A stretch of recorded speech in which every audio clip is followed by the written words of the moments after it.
You are listening to Any Given Sunday, a part of the Dead End Podcast Network. Please subscribe to our podcast on Apple, Spotify, Google, and all other podcasting services. Please make sure you check out Dead End Hip Hop, Dead End Sports, Dead End Gaming, Is the Mic Still On, Chris Platt's Strictly Hip Hop and Hoops Talk, and a host of other shows on our podcast network. Thank you for listening and enjoy the show. This is Any Given Sunday for Sunday, August 4th, 2019. I'm your host, Manny Brown. What's up, everyone? Hopefully you guys had a happy, safe, blessed week. My guest this week is Josh Rodriguez. There's many titles that this man can go by. Internet TV host, podcast host extraordinaire of the Dime NBA, fantasy football host at Fanium Fantasy, music producer, internet TV host, etc. The list goes on and on. I'll let him talk more about that. Josh Rodriguez, welcome to Any Given Sunday, man. What's up? How are you? Thanks for having me on, man. I've listened to a few of your episodes. You had a couple of people I know on your episodes, so I'm honored to be on. It's amazing how the podcast community can seem so large, but it's rather small. I right? love it.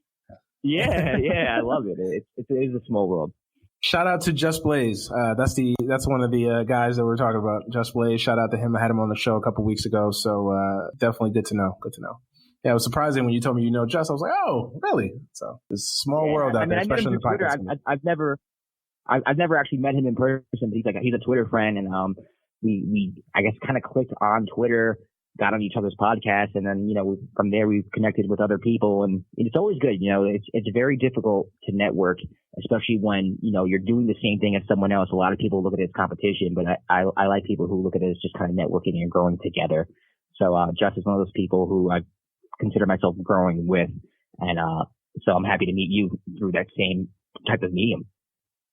Oh, absolutely. It's same thing for me and Just, man. Same story exactly. And it's crazy because in our own kind of career field outside of podcasting, networking sometimes can be a challenge. But I've actually never found networking in podcasting that challenging.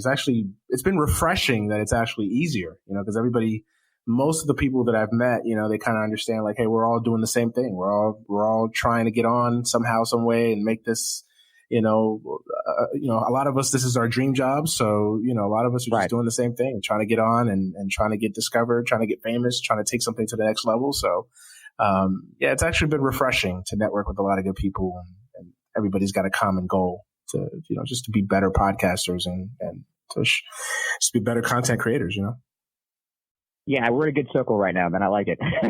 Yeah, definitely. Absolutely. Definitely.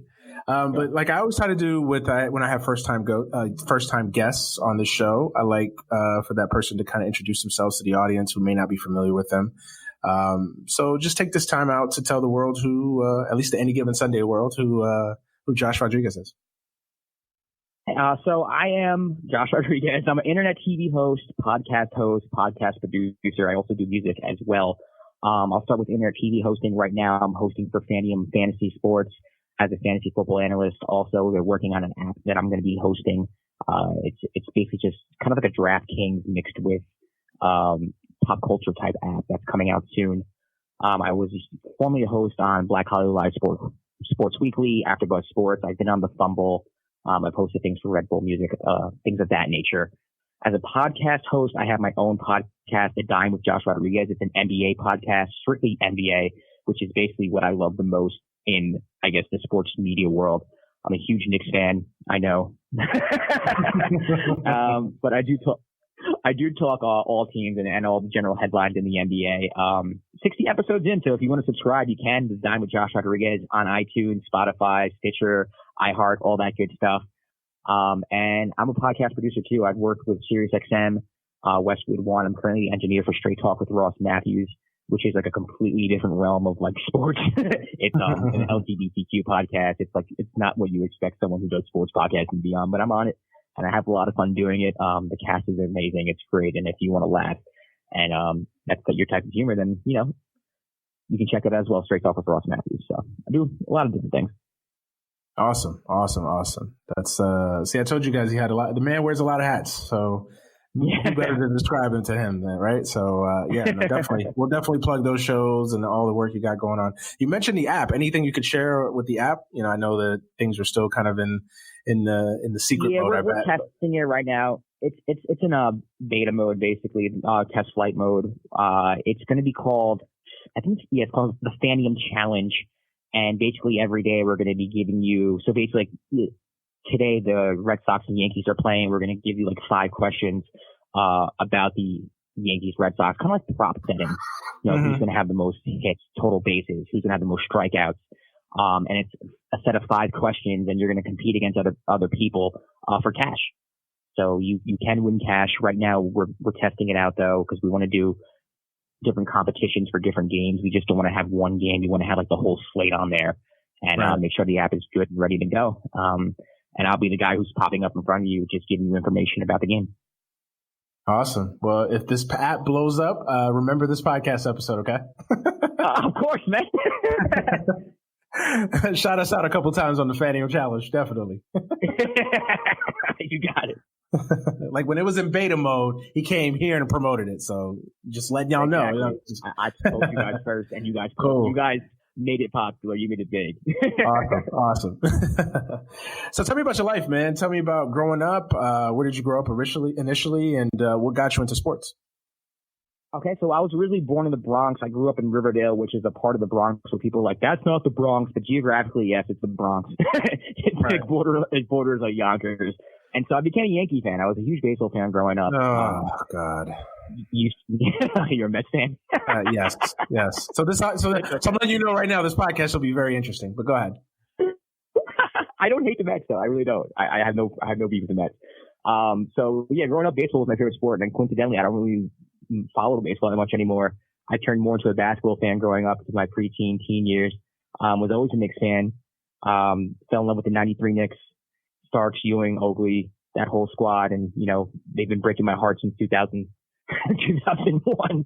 Yeah, so everything's New York for me. New York Knicks, New York Giants, and the New York Yankees. Awesome. It's similar storylines for me, myself. The only thing is I'm not officially a Knicks fan. I root for the Knicks. You know, the way I would equate it, and others who've listened to the show know the story already. You know, I'm a Laker fan, but you know, I grew up a Knicks fan. So the Knicks are the girl that I first fell in love with. The Lakers are the girl that I made my wife. That's how I equate that. But no, I want to see the Knicks do well. It's a hometown team. If you're in New York, I think even if you're not a Knicks fan, quote unquote, you still want to see the Knicks do well. So because it's good for the city. So yeah, we'll get into the Knicks. Don't worry, we'll have plenty of time to get into all things New York Knicks. But you mentioned something interesting there when you were describing your upbringing. How you used to be a big time baseball fan and you just kind of fell out of it. What caused that in your opinion? Like, what do you think was the triggering factor that caused that? That I don't want to say disillusionment, but just kind of that loss in interest in baseball. It was interesting. Like after the Yankees dynasty, and they started kind of buying players. Like they started buying like Sheffield and Giambi. I kind of fell out of love with the Yankees. And when I fell out of love with Yankees, I kind of fell out of love with the sport. It wasn't as exciting to me. I remember going to games and just sitting there and being like, I'm not having fun. Like I remember consciously thinking that, like going to a game, sitting down and just be like, I'm bored right now. Like this isn't fun. And, I always loved basketball. Basketball was way more exciting to me. You know, like that's back when like the M1 mixtape tours were coming around and everything just felt more exciting around basketball.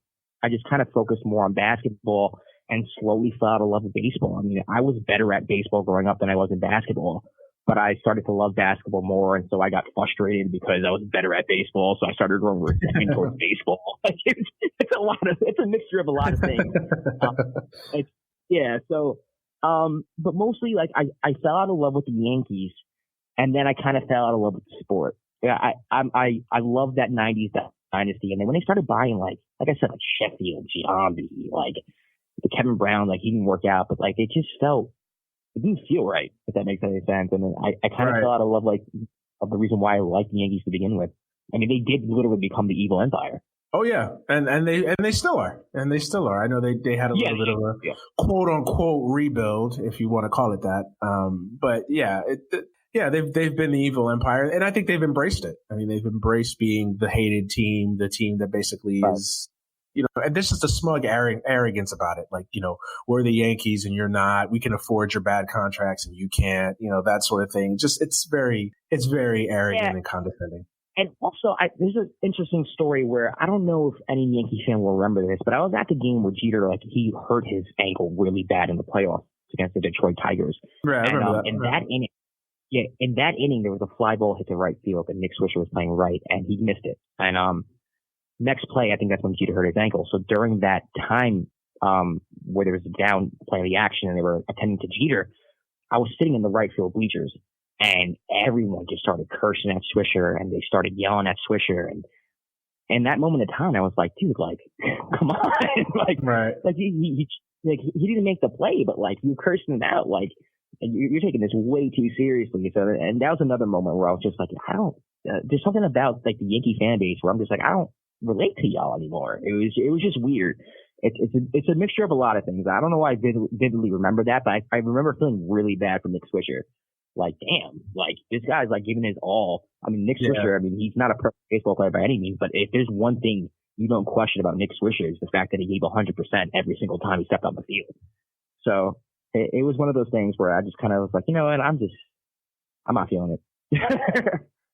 No, it's interesting. And the reason I asked you is because obviously the topic of discussion a lot of times, and I'm a huge baseball fan. I love it. It's the first sport I fell in love with. Yeah. I love all sports, but baseball is like the number one, the passion piece. It's like that'll always hold my number one heart. You know what I mean? The biggest part of my heart. But you always hear about baseball and losing interest in the youth or the youth, I should say, losing interest in baseball, and what can baseball do to kind of, reinvigorate itself with the younger audience. Like, you mentioned that story, and I was like, interesting, because I've never met anybody that grew up a baseball fan and fell out of love with it. So it wasn't anything in particular that the game was doing. It was just kind of the Yankee situation that kind of got you out of being a baseball fan. Do you ever see yourself getting back into baseball? Do you ever see yourself rediscovering what made you fall in love with it? Yeah, I mean, I do follow this Yankees team. This Yankee team does intrigue me more than others for the simple fact, like, Aaron Judge is kind of homegrown. I know we traded for Glaber, in that Chapman trade, and we got him, but he still kind of feels like we brought him up. And then you have players like Gio Urshela, who's like kind of, no one knew about him until this year. He's having a phenomenal year. I think Cashman's done a good job with like the Aaron Hicks of the world, where, no one thought he'd be this good. So there's a different dynamic to this team that I do like and appreciate. And because of that, it makes me like watching them more. So all these years now that you've had a chance, that you've been removed from your love of baseball per se, when it gets brought up, what can baseball do to catch up to football? What can baseball do to have the social presence of the NBA? From your outside perspective now, because now you're an outsider looking in as opposed to an insider looking out. What would you recommend to Rob Manfred and baseball people who are sitting there scratching their heads and beating their heads against the wall in Secaucus and in New York, trying to figure out how to make baseball more appealing to the youth? I think the only thing you really can do is speed up the game, but I don't know how you do that naturally. I know you can give the pitchers kind of a time limit of when they need to throw a pitch, and I do appreciate when a pitcher is is faster on the mound. Aside from that, I really don't know. I know a lot of people have a problem with like the unwritten rules of baseball. To me, that doesn't bother me as much, because those unwritten rules do cause drama, which I do bring up ratings. Brings up ratings. Like, for instance, where, if you throw at a guy, we're going to throw at you guys. And then, right. That people like to see brawls. People like to see that type of drama. And I think baseball does create drama. I am that type of person where I like bat flips. I like celebrations. I think it's a part of the game. I think you need both sides. You need the person who's going to bat flip, and you're going to need that person who's going to get angry at the person bat flipping. Right. So, I just think they need to speed up the game somehow, some way. I don't think they should shorten it at all. But, and then on the contrary, like, I feel like a slow game in the playoffs and the World Series is extremely dramatic, because you're hanging on every single pitch. Yeah. And it makes it more, and I think that's why playoff baseball is so successful, because when you get your average viewer now watching playoff baseball, it actually feels like it means the world. Like, every pitch feels like it means everything. So it's kind of like a catch-22. It's like, do you make it faster and compromise that in the playoffs, or do you just leave it the way it is and just hope that people kind of fall back in love with it? Yeah, it's interesting. It's an interesting discussion that I think there's no real definitive answer on. I think that there's many different ways you can go with it. I'm more in favor of making some changes. I think it's time to adjust with the times. don't go out of your way to do crazy things, but I think right. I think you do need to make some changes.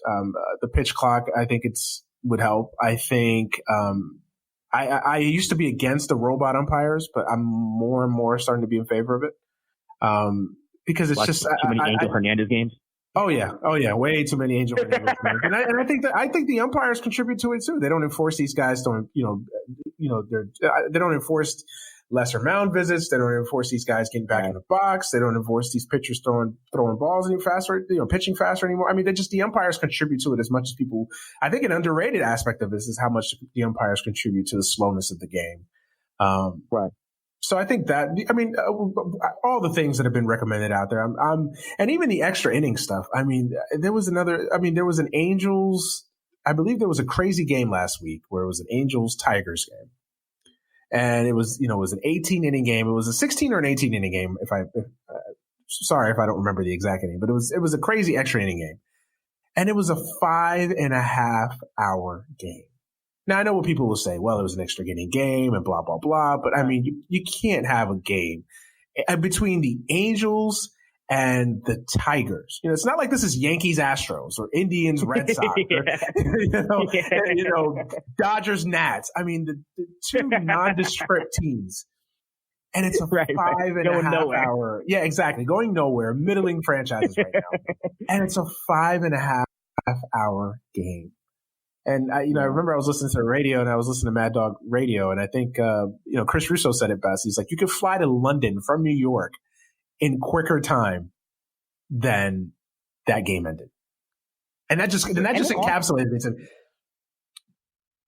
And I was saying, it was like, that just encapsulated that to me. It's like, wow. Like to think that you could literally fly across, the Atlantic Ocean to another continent. And to another continent, and that game would still be going on. Think about it. Well, here's something I'll ask you. Like, do you think there should be ties then? I mean, because also when you go 18 innings, you're going into the bullpen. You're stretching your roster for the next 2 or 3 games, depending on how those 2 or 3 games go. So it kind of hurts both teams, no matter who wins that game. So do you think there should be ties in baseball? I know that that All-Star game, there was a big deal about it ending in a tie, and then that's why they had the whole home field advantage thing. But do you think that might be better for the sport if, like, a fan knows, okay, this is not going more than 12 innings, and I can leave after this? Right. You know what? I'd be open to ties. I really would. I would be open to ties because I think that adds to the pennant races as well. It adds to the drama of, like, if a team has this many ties, how many games back, and we can sit down and break down the numbers and, how many games that the tie costs you a lead in the division by a half game. Like, we could get into the semantics of it all, obviously. But, I think the tie situation would be interesting, if a game just goes beyond 12. I mean, you do have to do something about these extra inning games. I mean, I think that's definitely something that baseball has to look at. And I know that they've talked about putting a guy on second base to start the 11th inning. I think that's also, I used to be anti these things, but more and more, I think this year has been like the come to Jesus moment for me, where it's just like, we got to address this. Like, it has to be something here, because I mean, you can't have games that are 5.5 hours. You just can't. Even your standard game is 3.5 hours. I mean, those are more than Sunday NFL games. More than NFL playoff games. No, think about that. This is more than NFL playoff games. So, I think you definitely, not to go into a tangent, but, I think you definitely need to do something to address the time issue, the pace of play in baseball. But you're right. I don't know what you do specifically, because there's a lot of things that you could do. I think there's some things that I would definitely do. I think there's some things that I'm kind of not feeling just of yet. But, I could be convinced. At this point, I can be convinced of anything. I can be talked into anything. And I'm someone that believes in progress. So progress is not a bad thing for me. Like I like it when we find flaws in something that we've had forever and say, let's make it better. Like, I don't have a problem with that. Like, I know some people do, but yeah. Well, what do you think about the fact that, you have Mike Trout, who could arguably be the best player that we've seen in a really, really long time. You have, I don't want to say Bryce Harper anymore because he's not really having that type of season, but the faces of baseball, I feel like you don't really have many kids who want to be these players. Oh, you're growing up as. Oh, you're speaking to the choir, man. I hate to cut you off. I am. Okay. You're just. You don't have, like, kids are not looking up to Mike Trout. They're not looking up to all these other baseball superstars. You don't see kids rocking these jerseys or wanting to be them. They want to be LeBron. They want to be a Kobe. They want to be a Tom Brady. They want to be all these NFL and NBA superstars, but nobody wants to be an MLB superstar. I mean, like I said, Mike Trout is arguably, by the end of his career, could be the best baseball player we've ever seen, ever. And nobody cares. Not one kid wants to be him. Yeah, no, dude, you're preaching to the choir. I think baseball has done, and that's one of the most underrated aspects of this whole discussion, is that baseball has done a crappy job of marketing their baseball players. Like they've done, and it doesn't just fall on Major League Baseball, because a lot of these guys have to take the marketing upon themselves. They have to take that mantle among themselves. But I think the sport has done a terrible job of promoting its players. I really, really believe that. Like I forgot who I had on the podcast weeks ago we were talking about this, and we brought up Mike Trout. And if Mike Trout, I think it was, I can't remember, it slips my mind, but he was a guy that I know that lives in LA. And I asked him, I was like, if Mike Trout walked into a bar in LA, why wouldn't you say that? Like if Mike Trout walked into a bar in anywhere in America outside of maybe Los Angeles, right? Would people recognize Mike Trout instantly? And this is a big baseball fan, and he said no. Yeah. He said no. Yeah, I don't think they would either. Yeah. No, they would. Think about it. Mike Trout could literally walk down the street of where I'm recording right now, and maybe, and let's say there's 100 people outside, maybe 10, 15 recognize him. That's ridiculous. And I'm being generous. Yeah. But back in the day, everybody recognized Griffey, Bonds, and everybody else. And it's what is baseball doing opposed to, like, what is the NBA doing that's different than MLB, though? You get what I'm saying? Like, why has the MLB dropped the ball? What are they doing wrong in your mind? That's an interesting question. I don't know. Like, I think race plays a part in it as well. I mean, I do too. I think the disappearance of African American ball players has hurt the marketing of the sport as well, because I think baseball more than any other sport has been slow to embrace the hip hop culture. I think that's a part of it. Like I think the NBA, when hip hop started to become a big, in the late 90s, early 2000s, especially when Allen Iverson got into the league and the NBA and hip hop started to really basically take over the NBA. The NBA didn't shun from it. I mean, I'm sure David Stern probably didn't love it or appreciate it, but he embred it. He knew that was everybody dressed up in suits to the games instead of wearing hip hop. Right. Exactly. Yeah, so of course, I'm not saying that David Stern was sitting there saying, "Yes, Wu-Tang, yes, embrace our sports and have our guys wearing cornrows." Of course not. I'm not saying that, but I'm saying, but the NBA is smart. They understand, like, yo, this is money. This is free money.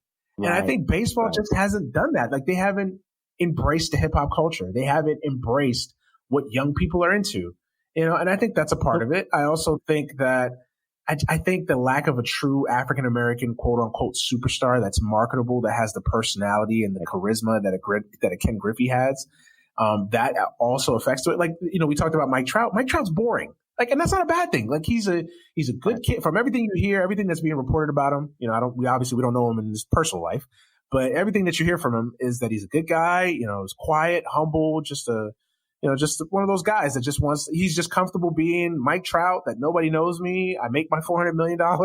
I hit 35 home runs and driving 120 and has a WAR of 8, and nobody bothers me. And he's comfortable with that. And he's boring. Right.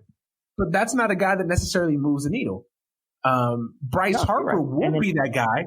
Bryce Harper would be that guy, but I think Bryce Harper's overrated. Bryce Harper's personality is bigger than his actual play, and it has to match at some point. You know what I mean? Right.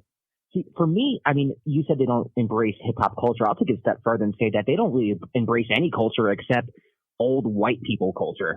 And I don't mean that from a conservative liberal standpoint. Yeah. I mean that from a standpoint where it's like everything is grumpy. Everything is like, oh, we can't have that. We need to stick to tradition. The get off my lawn crowd. The get off my lawn. Lawn crowd. Yeah. And I think you know this too. I mean, even when I listen to like Yankees pregame, little things like the music sounds like it's from the 1920s.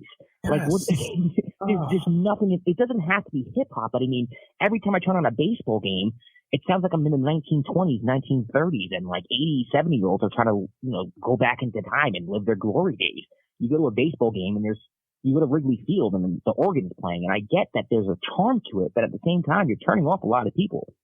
Yes. I mean, just look at TV. Like if you just watch TV, right? Watch MLB Network. And I love MLB Network. It's a great channel. If you're a baseball fan, it's wonderful if you're a baseball fan, but just look at the commercials hyping up the matchups. It's like, it'll usually be some bubblegum poppy record that half of the people in America aren't going to listen to. And then you turn over to NFL Network or you turn it over to NBA TV and it's like, it's a hype video for the game, or it's just like, man, it gets you hyped. It gets you like, yo, I want to see that. Baseball puts me to sleep, and I'm a baseball fan. I'm like, if I'm not if I wasn't a baseball fan and I saw this commercial, would I be into it? No, absolutely not. And it's these are the issues, and it's subtle things. And I know it's us. We could sit here and talk all day about the issues of baseball, but it bothers me because it's like, if two nobodies, can sit here and point out these issues, how come somebody in Fifth Avenue in the MLB offices isn't pointing these things out? Right. How come they haven't brought? And I think a lot of that has to do with the executives in baseball being old and white, TV executives being old and white. Like, you need more diversity. You need more diversity in the sport. And I also think that I don't want to say this in a wrong way because I am Hispanic, but I also feel like when the number of African Americans have gone down, the number of Latinos have in the game has enlarged itself. So I think that language barrier and how to properly market like a Hispanic, like how do you properly market, I don't know, Jesus Aguilar. Like how do you properly market him to an American audience? You know what I'm saying? Right. So I think that also poses a challenge. Miguel Cabrera, one of the greatest players of his generation, he speaks broken English. So how do you necessarily market him to a wide appealing audience? In New York, you probably won't have that problem. In Detroit, you probably won't have that problem. But in Montana, how do you market him? In Colorado, how do you market him? You know what I mean? So I don't think there's a one size fits all for this thing. Like, I think there's a lot of issues at hand here, and I think there's a lot. But I think baseball needs to look at itself and say, what are we doing wrong? And look at football, look at basketball. And yes, those sports have their own issues, but look at what they're doing from a marketing standpoint and say, okay, what can we improve? What can we get better? Yeah, and I also think the players just need to be more interesting. I mean, not to harp on this, but I feel like your average baseball player is a boring white guy. No, true. Very true. It just is what it is. And, you have your players like Tim Anderson from the White Sox. I don't know much about that. I haven't watched him play much, but I never in the beginning of the season, like, he was getting ragged on for doing backflips and being animated. And, once someone like that comes around, like, I feel like someone like him automatically gets shut down. Now, I'm not sure if he's going to be a superstar in this league, but at the same time, like, he did intrigue me as someone who stopped watching baseball.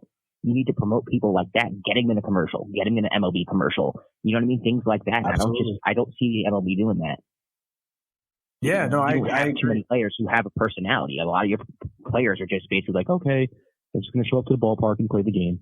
Very traditional. Like, that's how most of the players in the MLB are to me. No, it's true. It's absolutely true. And I love that you brought up Tim Anderson, because Tim Anderson is a perfect example. Yeah. I was the same way with you. Tim Anderson is like, yo, this kid is, aside from the fact that he's actually playing well and actually like performing and the fact that he wasn't an all-star this year is criminal. But, the guy was actually putting up numbers, was doing well, playing well, but then the energy, the charisma, the bad boyish mentality that he was bringing to the sport, I thought it was refreshing, and I thought it helps. I thought it helps baseball. And I was like, how is this guy not in a commercial? How is this guy not in a McDonald's commercial right now? Okay, McDonald's is probably too much, but any commercial, how is this guy not doing any commercial right now on a national level? Like, if I'm baseball, I'm salivating. Like, oh, this guy's a bat flips black guy. Like, this is. Mm-hmm. He's exactly what you need for inner city African American kids. Black guy who has swag, who can play the game. Period. At a premier position too. At that, it's not like he's like a left fielder. Yep. Exactly. Yeah. No, I get it. And then the fact, and you brought up an interesting point too. There's like the first thing that we would try to do to him is browbeat him. Oh, he's selfish. Oh, that's not how you play here. It's to get off my lawn. It's the get off my lawn crowd. And baseball doesn't understand that's not how you play the game. Play the game the right way. To me, that's coded. Play the game like the white man plays it. Play the game Yeah, like the exactly. whites, like the Tris Speakers of the world used to play. The white guys that didn't allow black people to play. The white guys Exactly. that, in Tris Speaker's case, allegedly murdered somebody back in the 1920s that was a KKK member. Mm-hmm. That guy, play the game like him. Spikes up. Yep. Uniform dirty. Like, they don't understand that they are doing it to themselves. Like, this is a self-inflicted gunshot wound right now. Like, they're doing this because to a lot of black people, to a lot of Hispanics, to a lot of minorities, period, those words are coded. Yeah. They are coded. They're basically a dog whistle to me, to be honest with you. Oh yeah, absolutely, absolutely. I mean, it's not even a dog whistle anymore. I mean, you might as well just give it a bullhorn. I mean, it's frustrating because you can tell I love the sport, and I think at the highest level. And you brought up something earlier about playoff baseball. As much as I love playoff football, as much as I love playoff basketball, to me, there's just no more drama in sports than a tight, drama-filled postseason baseball game. There's just nothing. There's just no experience like it. Like a Yankees Red Sox game, ALCS, 2-1 in the seventh. Like, there's just no drama in sports that comes close to that. Every pitch is you're hanging on every pitch. Hanging on the. Yep. Yeah, and from the seventh inning on, if it's 2-1, 2-2, even like sixth inning on, it's just like, okay, now the manager has to decide, am I going to bring in my reliever now, or we're going to leave the starter, and then it's just everything is so magnified. It leaves for a lot of drama, and that's why I said the whole thing about the pace of the game, where like maybe a slower pace does kind of benefit that type of drama in the postseason. But yeah, I agree with you there. I still watch playoff baseball. Like I may not go watch regular season baseball throughout the whole season, but when it comes to playoff baseball, I'll watch it. And you're just like a lot of my buddies, a lot of my friends that I know that just like, and it's like, it's a shame too, because they want to get into baseball. They actually want to get into it. They're like, this is one of the major sports. It's been around for 150 years. Like, I feel like as a sports fan, I should watch it, but it's like, it doesn't draw me in. That's what they tell me. It doesn't draw me in. Yeah, I'll sit down and watch the playoffs because it's the pinnacle of everything, but it's like, right. 162 game regular season, like it's like they'll say it's hard for me to keep up. It's hard for me to just try to watch it every game. It's also hard to. I mean, I keep harping back on this, but like if you watch 162 games, like how often do you see players showing emotion? Like after a nice play or a big play, they just kind of like are stoic. There's nothing there. Like if you get a highlight dunk in the NBA, you see the bench doing celebration dances and chest bumps and going crazy. A big hit in the NFL, the whole sideline gets lit up. But in baseball, if someone makes a ridiculous play, like sometimes you don't even see interaction with anybody on the field. Is there a pulse? Like, is anybody excited about what just happened? Like nothing. Yeah, I get it.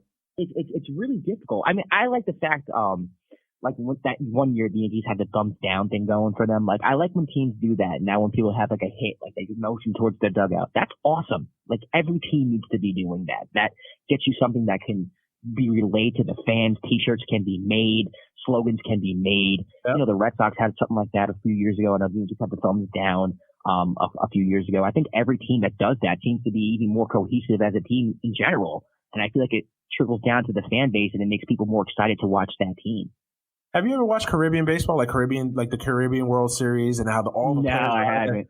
But all the players are outside the dugout. They're dancing. They're celebrating when a teammate does something well. Like they're passionate, and it's like just that. Yeah. More curtain calls.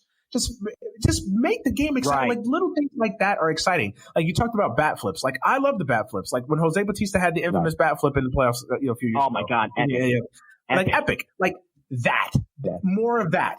If I'm sitting in an ivory tower on Fifth Avenue, I'm just like, more of that, please. More. Matter of fact, I put out a memo. As many backflips as you can. Like it's things like these. And I know what the old traditional baseball fan that may listen to this is, oh, that's just gimmicks and blah, blah, blah, blah, blah, blah. And you know what? Maybe you need a gimmick, because if you haven't noticed, you're putting millennials and Gen Zers, I don't know what the next generation is called, but you're putting them to sleep. You're putting them to sleep. And I really don't think it's not a gimmick. To go back to the coded language, it's just they're trying to suppress emotion from they find it to be ethnic or liberal or whatever the words they want to use, but it's just not what old white men are used to. I mean, let's just call it what it is. No, I love that you brought that up. Yeah, because I think a lot of shows are afraid to go there, and we know that that's what it is. It doesn't take much to figure out like that's what it is. It's coded in that. So if I'm Rob Manfred, if I'm Rob Manfred, and we're sitting here and having this discussion right now, and I'm hiring you to say fix my game, what's the first thing you're doing? What's the first three things you're doing? Well, I mean, I'm going to shorten the game a little bit first. I definitely think that is a problem, but I also do think that you have to find players like Tim Anderson and minority players to basically market in the league. You have to get in the commercials. You have to make them cool to inner city kids, because if the inner city kids are wanting to play baseball, it's going to grow, period. I mean, they pretty much set the culture in this country. Hip hop culture, all that is set by our inner city kids, by our minority kids. I'm not saying that white kids don't have culture and white kids aren't cool, but a lot of the things that we see in pop culture now are because of Black Americans, because of Hispanic Americans. And I think you need to tap into that demographic, because honestly, I think the white kids will follow. Yeah, absolutely. Yeah. It just is what it is. I mean, suburban kids kind of latch on to city culture. And, you're not really catering to anybody right now. You need to pick a demographic to cater to. And I think if you put your Tim Andersons in there and you try to make a Mike Trout interesting, because I do think he's a key component to this. I mean, like I said, he's at the end of the day going to be one of the greatest players of all time. You need to market him somehow. Or the Angels. Make the Angels better. Like, not better as a team. You can't do that, but like make them bigger than what they really are. Try to make them in some sort of way a premier team in the league, put them on national TV more. I don't know what you do, but I think you just have to find a way to market your players better. So I would just shorten the game and do everything I can to get my most charismatic players, like even Yasiel Puig. I know he's like, he's a character, but I mean, you got to display that. People need to find something interesting in the game. Absolutely. No, I agree with you. I mean, embrace the sneaker culture.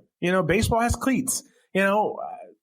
Show off some cool cleats, with some Jordan design or some like Concords made into cleats. Like, I know some players wear some Concord cleats, if they have Jordan deals or whatever, but like just that, embrace the sneaker culture, embrace the sneakerhead culture, do that and incorporate that with your cleats and, have this player wear these custom made cleats to the game or whatever. Like there's different ways. I just feel like baseball just doesn't try these things. And it's just that they're stuck in the, well, this is how Trish Speaker did it back. And I hate to bring up, I don't know why I keep bringing up Trish Speaker. It's just a name that popped into my head.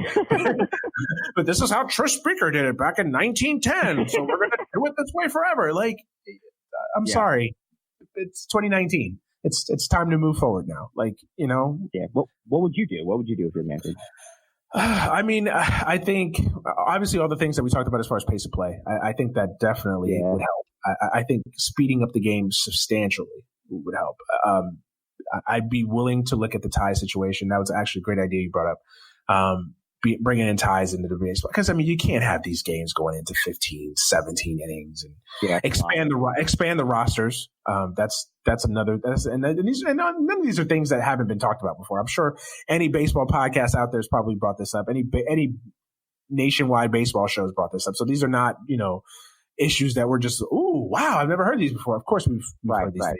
But expanding the roster, I think, would help with the lack and the shortage of pitchers. I mean, with the over specialization of the game, I think you have to. Yeah. I think you have to expand rosters now. Like you can't have 25 rosters, in today's game. You just can't. It's too much. Yeah. It's too little, actually. Especially with how pitchers are used now. Like you have to have. I think some teams have to have 20 pitchers. Like you can never have. Just pitchers alone. You might want to have 20, 25 pitchers. Yeah. So I think you definitely have going through the rotation where they're like the pitcher reliever for like the first 2 innings, 3 innings, and then starter. They're doing openers and stuff now. So they're taking their best reliever or their best. I know the Yankees have done it a few times. It's the new analytical rage. Where they pitch their open. They did that a few years ago in the wild card. I remember that. Yeah. So I mean, with the over specialization of the game, I think you definitely have to expand the rosters. And then as far as marketing, like embrace hip hop culture, embrace everything that is cool, embrace everything that is cool. Look at what young people are into. Young people are into hip hop. They're into Marvel. They're into things of that nature. Like find things that people are into and hire younger people, like hire people that are within the culture. Like that understand the culture. That's what the NBA, I think, has done too. Their marketing team, I guarantee you, and I don't know anybody that works in the league office. I don't know. I'm just talking now. But I guarantee you that if you go into the NBA league office, it's way more diverse and it's way more younger than people that work in the NBA or that work in the MLB offices and even the NFL.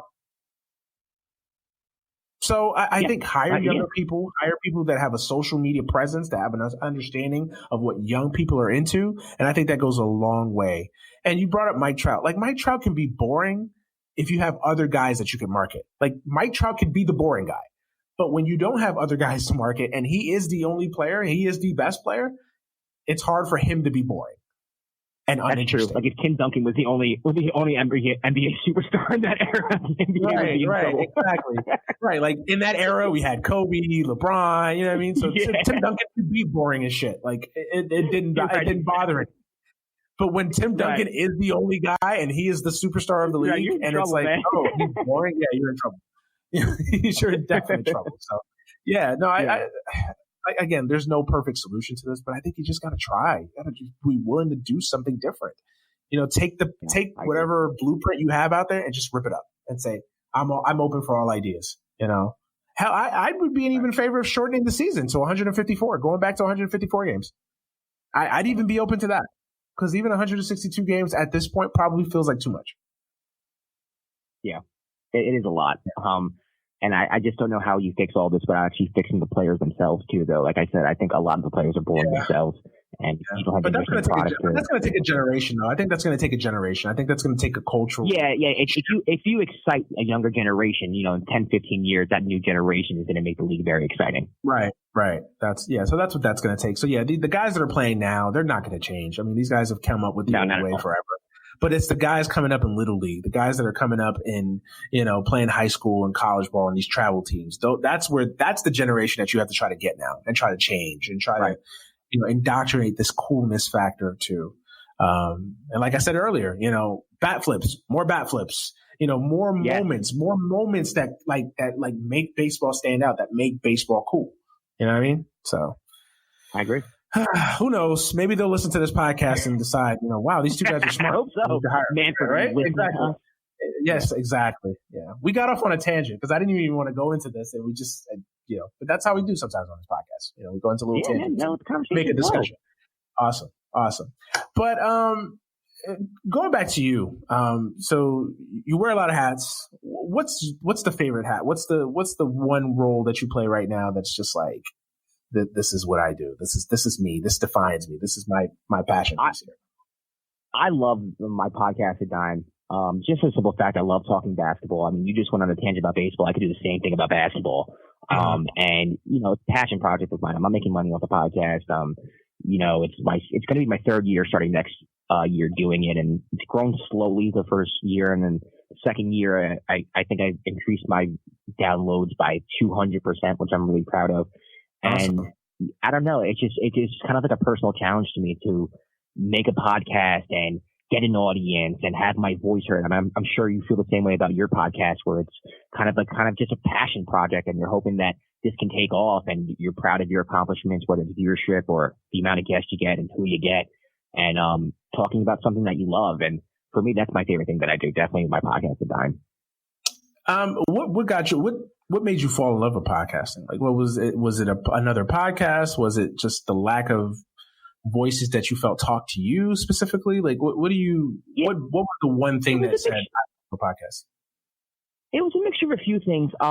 So I used to host at AfterBuzz TV, and I was in charge of actually creating AfterBuzz Sports. Like, I was the lead person in that. Mm-hmm. And with that, we started doing sports content.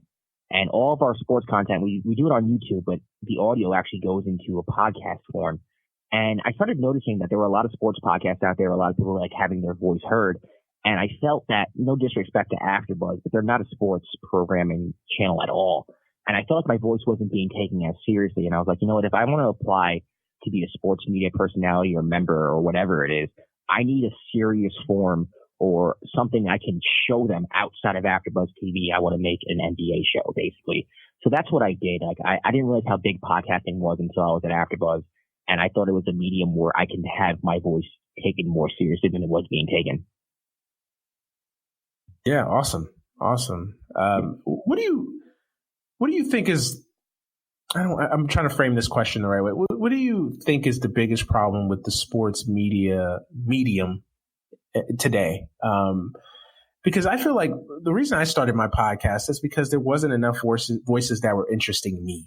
There were podcasts that I listened to, podcasts by nobodies that interested me more than anything that was on ESPN, anything that was on at the time. There wasn't an FS1, but you get what I'm saying. Like there wasn't anything, there wasn't anything on sports radio minus a couple shows here and there that was interesting me. And that I felt like was talking to me and talking to my generation and talking to my people.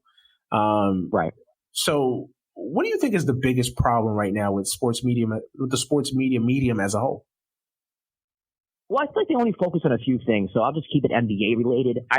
You notice with shows like First Take and Undisputed, they love to talk LeBron all the time, and a lot of people just get tired of that, and it just seems like it's manufactured opinions rather than real opinions, and they're debating just for the sake of debating.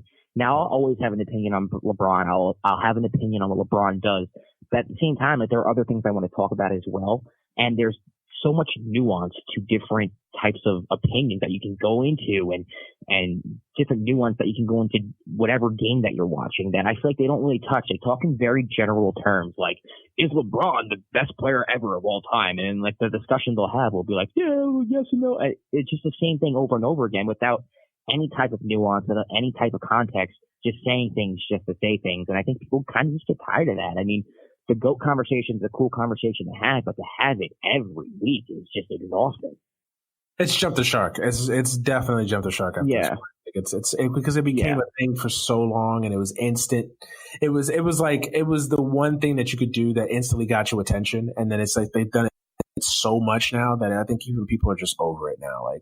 I think as soon as you bring up the GOAT conversation, like I don't care. George Gervin's the GOAT. Exactly. I think people just like, I'm tired of it. Like, just go on to something else, please. Yeah, and it's like it'd be like round one, game 3, and LeBron will miss a game-winning shot, and they'll be like, LeBron missed a game-winning shot. What does this do for his legacy? It's like, God damn, it's game 3 in round 1. Relax. Yes. It's not gonna do anything. And then, I also think it's frustrating that they don't talk X's and O's. They don't really talk strategy. It's more just, like I said, general terms. Like, the Clippers just wanted it more. What does that mean, wanted it more? Like, you're not going to talk about the defensive strategy they implemented and the offense that they ran and it's just a general term that's insulting to people who know the game. So sometimes I watch debate shows and I'll be like, damn, you're not even talking strategy. You're just talking about Kawhi Leonard wanted it more than LeBron, and that's why it's like, no, that's not how the game works. They give credit to individual players and they place blame on individual players when it's a team game, and it's frustrating to listen to, especially if you know the game. Yeah, I feel like a long time ago, I feel like these networks watched what these political shows and political networks were doing, like MSNBC and CNN, and were like, what if we did that in sports? And like that became the rage. And now they don't know what else to do. So now it's like you said, it's just fabricated, manufactured, outrageous debates where, LeBron danced at his kid's basketball game. That's so unbecoming of a parent. What do you think? Yeah, is he a good parent? Like, what? Are we really doing this right now? They take so seriously. Like, listen, LeBron is not a good, he's attention seeking. Like, they'll be so serious about their opinion about something that's not that serious. No. And it's hard. It's just really hard to follow that. And I think there is a spot for debate shows, because I think debate's actually really fun to watch. I think that it's cool to have difference of opinions when it comes to sports. I just feel like they do it the wrong way, and the arguments presented are just absurd sometimes. I wish we got rid of all debate shows. I'd keep PTI because PTI just feels organic. Like, I love PTI. Who doesn't love PTI? But me, PTI just feels organic. It's two guys that have differences of opinions. Sometimes they agree, sometimes they disagree. But it feels organic. It feels like it's really what these guys think. It doesn't feel manufactured. You don't have caricatures like Stephen A. Smith. Apparently, like it's just so stupid. Like, I can't watch. I tell people all the time, like, when people ask me all the time, like, oh, did you watch what happened on First Take? I was like, I didn't watch. Like, Stephen A. could literally shoot somebody on the show. And I'm just like, oh, okay. Great. I'll check it out. I'll go online and watch the clip if I really need to watch it for the podcast or something. But other than that, like it's just I'm so disinterested by it. It's funny. And the little that I know about you, I think you would appreciate this. So I compare like Stephen A. Smith to like a lobbyist, right? Like in the political system, where like he has like people like Carmelo Anthony and Kobe Bryant paying him to say good things about him. Like he's Karl Rove. He's Karl Rove. He's the black Karl Rove.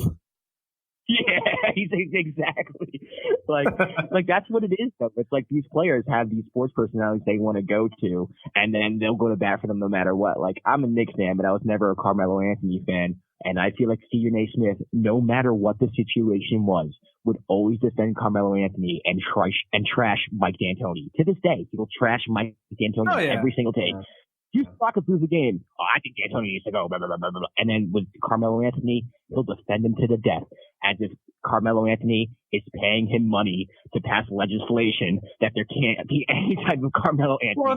Well, you know how it is. It's all, but just like lobbyists, it's what can you do for me? And the players have the inside. They have insiders. They have guys that are feeding them access, and of course they're not going to burn that bridge. They're not going to do that. Stephen A. Smith is still, now he doesn't care as much anymore because he's not a columnist. But these other guys that are columnists, they're in the weeds day in and day out. They're not going to burn the access. They're not going to sit there and, they're like paid off politicians. Like those debates are paid off politicians to me. It sounds funny, but I think it is actually a pretty accurate analogy. Absolutely.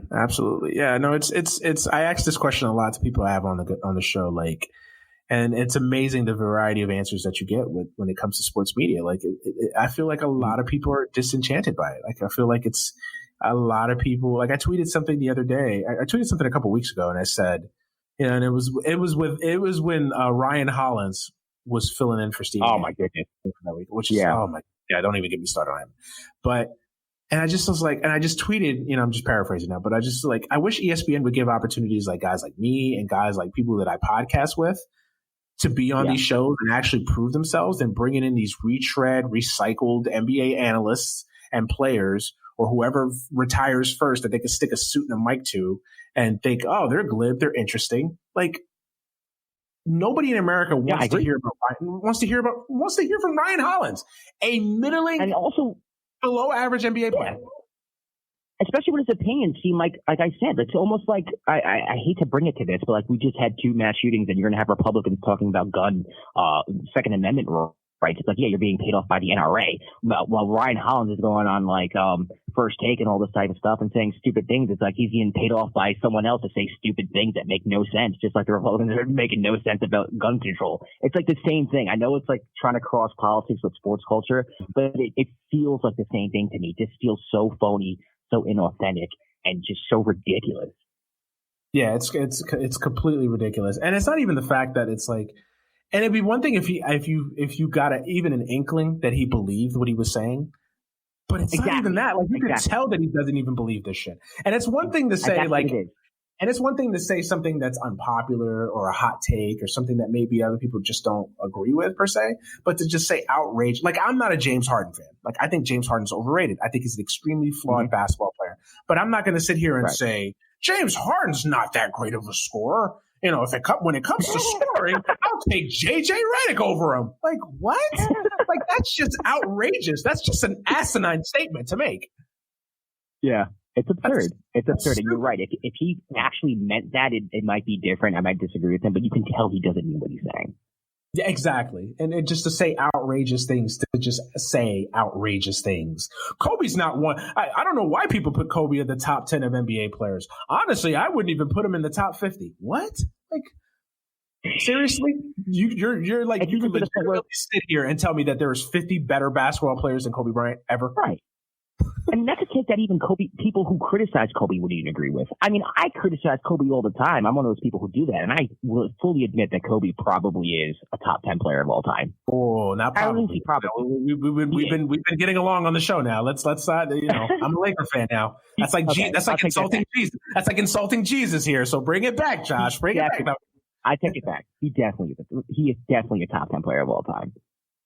But No, to say top 50, I mean, but even like that, like we can have an educated discussion on why do you think that maybe Kobe doesn't, like, you can, if you want to tell me that there's 15 other players that you would take over Kobe Bryant, I'd be willing to at least listen to you and have a honest, open discussion about that conversation. I think when you make outlandish statements and say, I'd take Adrian Dantley over Kobe, like, what? Right? Like, that's just you being, that's just retarded. Like, I'm sorry, that's just retarded. Yeah. It's not even, that's like, nobody would even agree with you on that. So yeah, it's annoying. It's frustrating because it feels like the guys that we know and are in our circle and networking, it's like these guys are 10 times better than the garbage that we're being fed on ESPN and FS1 and CBS and NBC Sport. God only knows what other sports networks. And it's like, we're not getting shown. And of course it's a little bitterness too, but like, we're not where they're at, but you stick Ryan Hollins out there who I've never ever in my entire life have I ever heard anybody say, what's really interesting? Ryan Hollins. Like, I know he's an average basketball player, but you know what? You really should just like listen to him talk one day. He's really interesting. Like, nobody, you said no one ever. Right. So it makes you wonder why Fox continues to put him on, but it is what it is. Yeah. God only knows. Who knows, man? That's another tangent we're on. I figured I had to ask you because you're kind of in the medium per se. So I just wanted to get your opinion on that because it's interesting. Yeah. And a lot of people love these debate shows. That's the other thing about it too. They keep doing. Well, I love them sometimes. Like, I'm not gonna front. Sometimes I do love them. I do love hearing people talk about the different aspects of certain debates, and sometimes like you do get a good guest in there. You do get a good analysis or some type of person in there, and I think it can be good and productive. But when you have to fill a 2-3 hour show every day, there's only so much you can do, and I feel like they just get desperate. Yeah, I agree. And if it were just I think two things. I think that the outrageousness of them all over the years have just killed it for me. So even when they do have a good topic or a good guest, it's like, right, yeah, it's good, but I know tomorrow they're going to do something stupid like LeBron wore Black Panther sneakers to a soccer game, and what does that mean? Right. Like, right. Why is this a topic? So I know that they're going to piss me off. I know they're going to piss me off more times than not. So I feel like that's even burned me off from the good episodes of the random good guests that they have. And the other aspect of it too is like there's just too many of them. Like, look at ESPN's daytime lineup. It's Get Up, which is basically a debate show. There's Mike and Mike or Mike and Trey. That's how much this is how little I watch ESPN now, by the way. Like Mike and Trey or Trey and whoever. I don't even know. The replacement for Mike and Mike, that show. That's Trey Wingo and Trey Wingo and Mike, and his son, I believe, is on the show too. Like, his son's there too. Yeah, whatever. Then you have the Dan Le Batard show. Then you have this show. Then you have First Take. Then it's like it's too many shows with the same format. I could do one. I could do two. 5 of them. Yeah, it's too much. Like back to back to back to back. Yeah, it's a lot. Yeah, it's definitely a lot. But let's get into basketball, man. Let's get into the two things that one of the things that we love both. What did you think about free agency this year? Were you just as I thought it was, is this the craziest free agency you've ever seen? Oh my God, yes! In any sport, it was amazing. I mean, I'm a Knicks fan. I didn't get what I wanted, but at the same time, I thought the drama, the player switching teams. I mean, I guess at this point, it's good for the league. I wasn't sure if it would be good for the league, but it definitely created interest in free agency in the offseason. I don't really remember a time where the offseason was such a big deal for the NBA. I mean, you had it this year, you had it during LeBron's free agency year, but I feel like more and more each and every year since LeBron kind of went to Miami, each free agency season is kind of like more and more dramatic. And I think we hit its peak this year, and it was absolutely amazing. It was fun to watch. Yeah, it was crazy. It's definitely one of the craziest free agents in any sport that I've ever seen. I agree with you that it's good for the league. I think in the short term it's good. I think in the long term, I think it hurts the league. In the sense that you do have so much of this player movement, and you have guys now, and I'm against the player movement or guys just teaming up with each other, constantly doing it. Like I'm one of those guys. Like I know we bash traditionalists in the get off my lawn crowd, a couple discussions ago, but I'm a traditionalist when it comes to guys playing on one team. I like seeing that. I like, seeing Kawhi spend his entire career with the Spurs or whatever. I get it. It's not always, you're not always going to get that, but I don't know. I think the player movement has gone too far to the extreme now, where it's just, you got Paul George, who 1 year removed from signing a max contract with Oklahoma City, basically says, "Yeah, I want out." Like, really? And then this is what we're doing now? Yeah. And then he gets what he wants. And it's like, and I get the NBA players have the power. I get that. They've always had the power. They'll always have the power. I understand that. But I think it's gone too extreme now. So again, it's good for the short term. It's good for right now. It's good for this year and the year after. But I think long term, I think the NBA has to kind of examine what's going on here and see if they can fix it. And I don't know how you fix it. Honestly, I don't know how you fix it. Yeah, they're going to have to fix it in the new CBA agreement. I don't know how they're going to do it, but I do agree with your short term comment because, as a podcaster, when these things are going down, I'm losing my mind. I'm like, oh my God, episode of the time. I can't wait. So, that's kind of the lens that I see everything happening. That's, how is it going to affect my podcast and how is it going to affect my talk about on it? You know what I mean? Yeah, no, I get it. Yeah, absolutely. I do get what you're saying, though. These players moving teams and contracts and, even like little things where it's like, I get that you want to see players have control of their lives, but at the same time, it's like it's kind of hard to root for teams now because it's like if I'm a Knicks fan or let's just say I'm a Spurs fan, like one year Kawhi's with me and then he's not, then I have DeRozan, then I might have someone else, and it's like I'm not even rooting for a solid foundational team. It's just a name at this point. It's not even a team. Like in the '90s, I knew I was rooting for Starks, Ewing, Oakley, period, for the next like 6 to 8 years. Now it's like if you're a fan of a team, it's like my team could change by tomorrow, and I don't even know who I'm rooting for anymore. Absolutely, yeah, and I think the other aspect of this too that I think the NBA and Adam Silver and all the bigwigs in Fifth Avenue need to be worried about is the small market teams. Like you look at this right now. I mean, you got guys. Who's going to Charlotte as a free agent? Nobody. Who's going? Nobody. And you've always had that. So I don't want to over dramatize this because you've always had this to a certain extent. But I think now more than ever, I think you're seeing this. Who's going to Charlotte? Yeah. Who's going to OKC's done forever. Oh yeah, okay. OKC's and done forever. And a guest that I had on the podcast said that, and I was shocked. But then I started thinking about it. I'm like, he may be right. Yeah, Oklahoma City they might as well. He even said it. He was like, they might as well be thinking about their next destination in 10 years. Yeah, they might as well move to Seattle. They might as well move back to Seattle. Yeah, they're done. Unless they luck up, unless Presti pulls another Presti and, drafts 3 future Hall of Famers again, which is unlikely.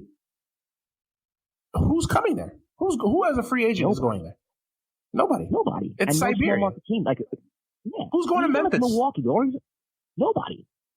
Unless Ja Morant turns into the next best point guard we've ever seen. Nobody. Exactly. Milwaukee's going to get some free agents just because Giannis is there, but you need to draft that next Hall of Famer, not even All-Star, Hall of Famer if you're gonna compete in small market now. And even that isn't a guarantee because even if you draft a guy, let's say like an Anthony Davis, if he's pissed, if you do a poor job of building it, he's gone. He's gone in 4 or 5 years. He's gone. So even that isn't a guarantee. Remember it used to be a guarantee like, if you could just luck up and win the lottery and get that one transcendent player, you can get him on your team. You're not getting that anymore. Where do you think that changed? Like, what do you think changed? Because a lot of people point to LeBron and the player, and LeBron definitely is the godfather of the player empowerment and all that. But why do you think that changed? And what I mean by that is like the loyalty. You just come out and say AAU, right? Yep, AAU basketball. I think it's exactly what it was. You had these, I didn't play AAU. Like that was like, it started getting popular right as I started graduating high school. But what I did know of AAU was like, this kid's playing with this kid, like that best player from this school is playing with the best player from this school. And what happened was competition started getting used to being best friends with their competition. And I think you had a whole culture growing up with that, where it's like, oh my God, like I'm playing with so-and-so from the next county up, and he's really cool. Like, if we played on the same team, you know how crazy it would be? And you had a bunch of people growing up like that. I mean, LeBron obviously made the decision with the Heat to do it, but if it wasn't LeBron, it would have been somebody else. I just feel like that's the new culture. I really do think it stems from the AAU. Yeah, that's a hell of a point. I agree with you, but I would also add to that I think the remembrance of the last NBA generation, I think, had an impact on this. And hear me out for a second. What I mean by that is, remember when Kevin Garnett was talked about being traded from Minnesota to Boston? And I felt like a lot of people were saying, wow, Kevin Garnett gave them all those years and he had nothing to show for it. And oh my God, I can't believe Kevin Garnett. They held Kevin Garnett's career hostage for so many years. And I even remember Kevin Garnett giving an interview and saying, like, I wish I wouldn't have been that loyal. And I feel like a lot. Yeah, I remember him saying, I'm paraphrasing, but I remember him saying something like that to that extent. And I just remember that era of LeBron and Wade and Carmelo. They was looking at this and they were judging these guys and they were seeing the Paul Pierces playing forever with one team. And like, why did you stay for so long if they weren't building a championship roster? And I feel like that had a negative adverse effect on the guys coming up. They're like, oh, I don't want to be another KG. Or I'm stuck in Minnesota for 14 years and they don't put anything around me. I don't want to be another this guy or another that guy that plays his whole. MeUndies is here to change your underwear. Not literally. They believe undies should be soft, fit every booty like it was made for every booty, and offer fun patterns that give you the freedom to express yourself. So, right now, MeUndies is giving you 20% off your first order by going to tiny.cc/MeUndies. Again, for 20% off your first order of MeUndies, the most comfortable underwear in the world, go to tiny.cc/MeUndies. That's MEUNDIES. Or another Karl Malone where I played 19 years in Utah and then I have to chase a ring at the end, just to validate my legacy. I feel like a lot of the guys coming up looked at that and were like, yeah, I don't want to be that. I don't want to be Karl Malone at age 38, playing with the, name a team just to win a championship, hanging on. Yeah, I also think that had an effect on it. Yeah, also the media has a lot to do with that too, because when you talk about greatness of all time, the first thing that someone mentions is like, oh, Jordan's 6 rings, 6 for 6. And these players who are considered to be one of the best all time, like the Kobe Bryants of the world. I mean, he didn't switch teams, but the Kevin Garnetts or the Tim Duncans, like, in the back of their heads, that they were counting rings and they wanted to be known as the best of all time. And I feel like just the pressure of that title itself made people like just ring chase. It's just like, if that's what I need to do to be put up on that status, that's what I'm going to do. And I think that's why Kevin Durant did what he did too, because he figured I can join Golden State, get rings, and now at the end of the career, even if I got 2 or 3 cheap ones, I still got them. And you can't say anything about me not having rings when you have my name in the conversation. But I think that also works against you now, because I think if you look at the case of Kevin Durant now, where you could clearly see that he's bothered by people not looking at his rings with that love and that affirmation. He doesn't get that affirmation from the NBA fans because people look at his championships as tainted. I don't agree with that. Like, I think if you win a championship, you win a championship. Like, I'm not going to sit here and say, well, you won that championship, but really you wouldn't have. I don't look at it that way. Like, championship. That being said, you see a guy like Kevin Durant who's extremely sensitive. I think he's in a situation where, he feels like, well, you didn't appreciate me and you didn't appreciate my rings with Golden State. Well, you're going to appreciate my rings with Boston or with Brooklyn. And it's like you're constantly changing that affirmation, and it's like, I think it's a double-edged sword. It's like they ring chase that early on in their early ages in their careers, and they're like, this will give me the validation, and it doesn't. And then it just kind of is like a bigger hole they keep digging and digging and digging. But yeah, no, I think a lot of aspects played into it, but I really believe like a lot of these guys just looked down on some of those guys and looked at them as idiots and just too loyal to these franchises. And to a certain extent, they were. I mean, if you Kevin Garnett, to a certain extent, he was too loyal to Minnesota. He did let Minnesota, he did toil in Minnesota for a while, maybe longer than he should have, especially when the championship odds and the championship window of that team closed. But, I don't know. I don't think there's a definitive answer on what happened, but I definitely agree with you. AAU did change a lot of that. Yeah, absolutely. So let's get to the big move of the offseason. Kawhi moving, Kawhi leaving Toronto and going to play with the Clippers. Were you shocked at how it all played out, especially with the Lakers being in the discussion? Although I think he played the Lakers. I think he was using the Lakers as leverage the whole time. I never think I believe. Yeah, I don't believe he ever was going to the Lakers. I think he used the Lakers. He used it for leverage. Yeah. Are you surprised after he won the championship that he went to Toronto, or that he left Toronto? If you would have asked me the night they won if he was going to stay, I would say he's probably staying in Toronto. But the narrative of Kawhi is that he always wanted to go back to Los Angeles. So that being the narrative the whole time, it doesn't shock me. But maybe a day or two, and you see the parade, and you're like, man, how could you leave this? Mm-hmm. But Kawhi, he's an interesting guy. He just wants to be home. He wants to be in Los Angeles. And if you know that about Kawhi, which is what the media tells us, or what his circle tells us, I mean, it just all makes sense. You want what you want. Home is where the heart is, and that's where he wants to be. So at the end of the day, it doesn't surprise me. Although, if that was me, I think I would have stayed in Toronto, because what happened in Toronto was too special for me to just leave. I agree with you. I said the same thing too. I was like, there's no way he's leaving, but then he left. And I think to second your point, I think Kawhi is one of those guys that he's just like, he marches to the beat of his own drum. Like if Kawhi was hell bent on going to Memphis to spend the rest of his career, like he would have went to Memphis, and nobody would have stopped him. If you'd like to see. Exactly. I agree. I mean, it's just what he wanted the whole time. He was always clear about him wanting to play in Los Angeles. He didn't say Clippers or Lakers. He just said Los Angeles. And that's where he went. And I feel like he also wanted to bring along someone, I guess, and in this case it was Paul George, because he wanted to be a championship contender. And that's why he waited so long to see if the Clippers can do the move that they did, and they were able to pull it off. So how do you like that team right now? How do you like that's currently constituted? Obviously, we haven't began training camps. We haven't seen that team or that core group play a basketball game together, so we don't know. But on paper, how do you like that roster? I love the roster. I think they have pretty much everything you need to contend for a championship. I think Kawhi and Paul George will have no problem sharing the basketball, and I think their backcourt defense is going to be crazy with Beverly, Kawhi, Paul George. I mean, they're going to be very good defensively. They're going to be very efficient offensively, especially in the half court, which you need to be in the playoffs if you're going to win a championship. I think they're dangerous. I mean, I would consider them small favorites right now. I think there are maybe 5 teams out of the West that you can pick to win an NBA championship, which I'm really excited about, because for the first time in a while, I feel like it's wide open. And I think they're one of them. So I really like the fit. So as a result of that move, I think you had the gears in motion for Russell Westbrook to exit Oklahoma City, obviously, and he did, and he was traded to the Rockets. Like everyone, I think everybody has an opinion one way or another on how this fit is going to work exactly. What's your take on the fit of Russell Westbrook and James Harden in Houston?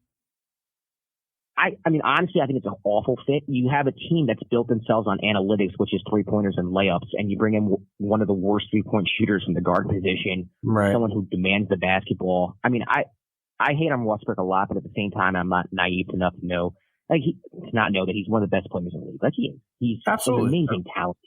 Like he can definitely help out a team if he's in the right situation. But yeah, he's extremely flawed.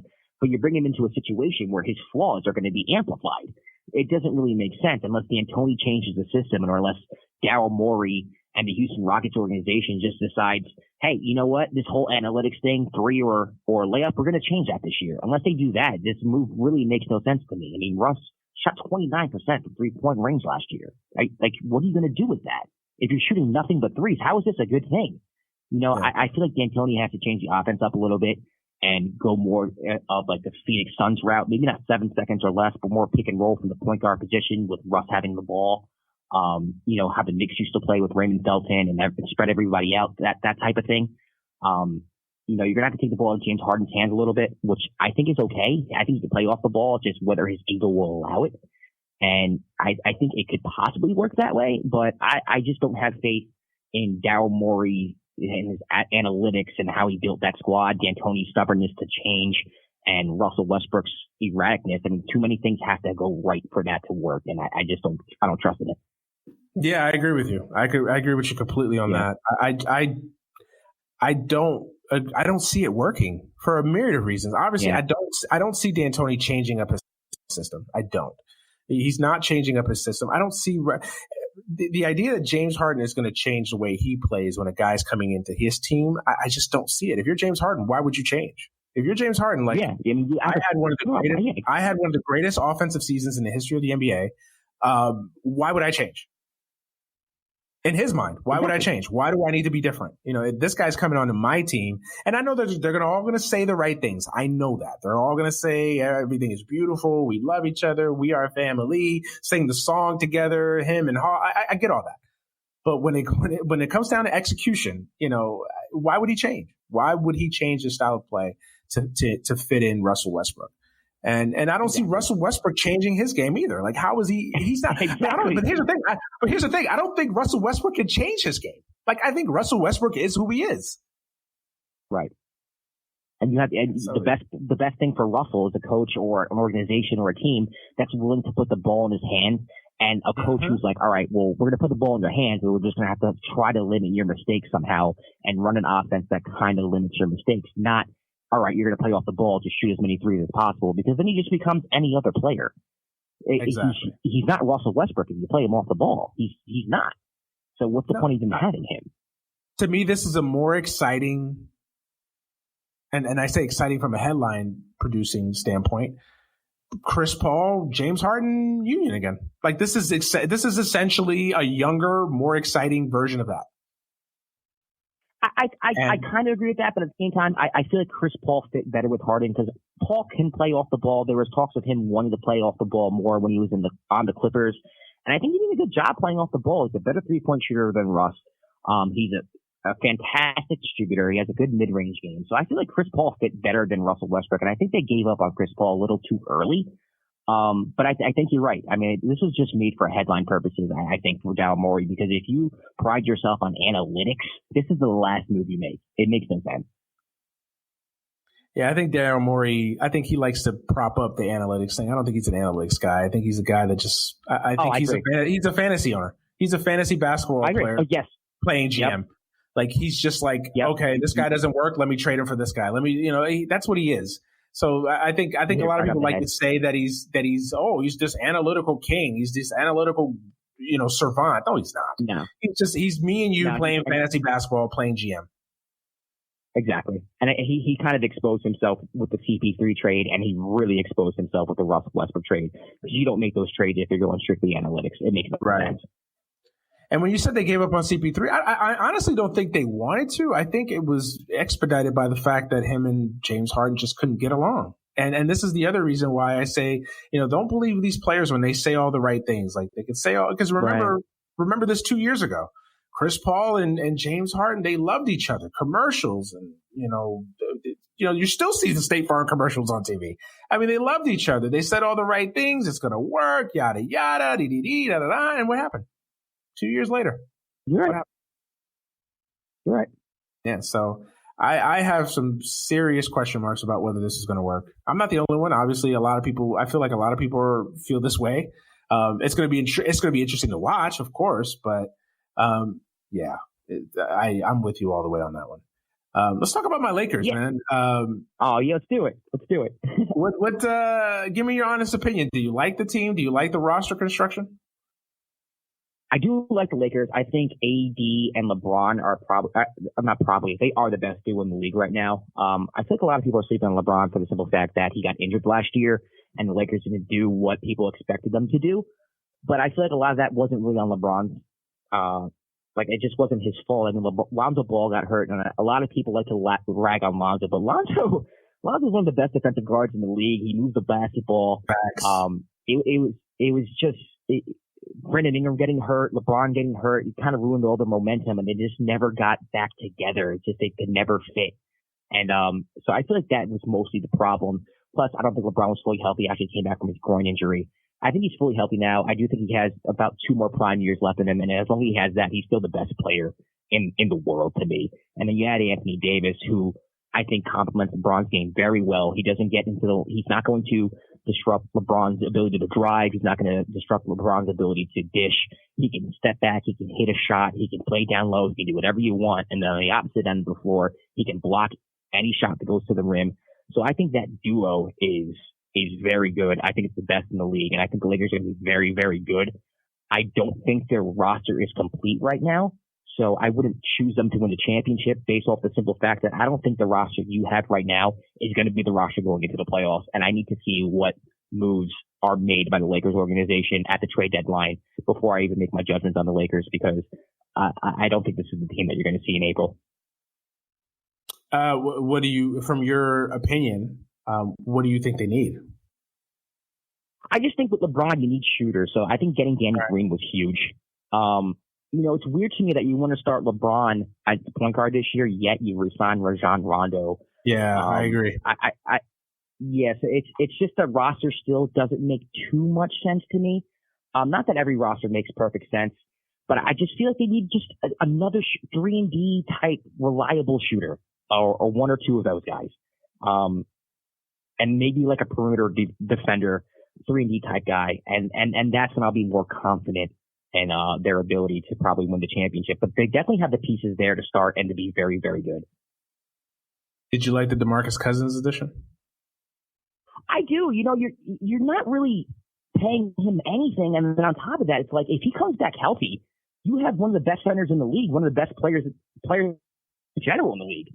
I think DeMarcus, he gets a bad rap because he does have an attitude problem. He does have a temper. But I do think he genuinely wants to win. And I think in Golden State, he did show that he's willing to compromise a lot. So if he can come back healthy, I do think that's a good addition. And I think that, like I said, this is not the team they're going to go forward with. I think during the trade deadline, I think they're going to try to get someone like Marcus Morris from the Knicks, who's on a 1-year deal, going to get an expiring contract, who I think would fit absolutely perfectly with LeBron. He can shoot the three and he can play tough defense. So you get people like that to go along with DeMarcus Cousins, who's like a bully AD who can play defense. LeBron's LeBron. I think this team could end up being tougher than a lot of people are expecting.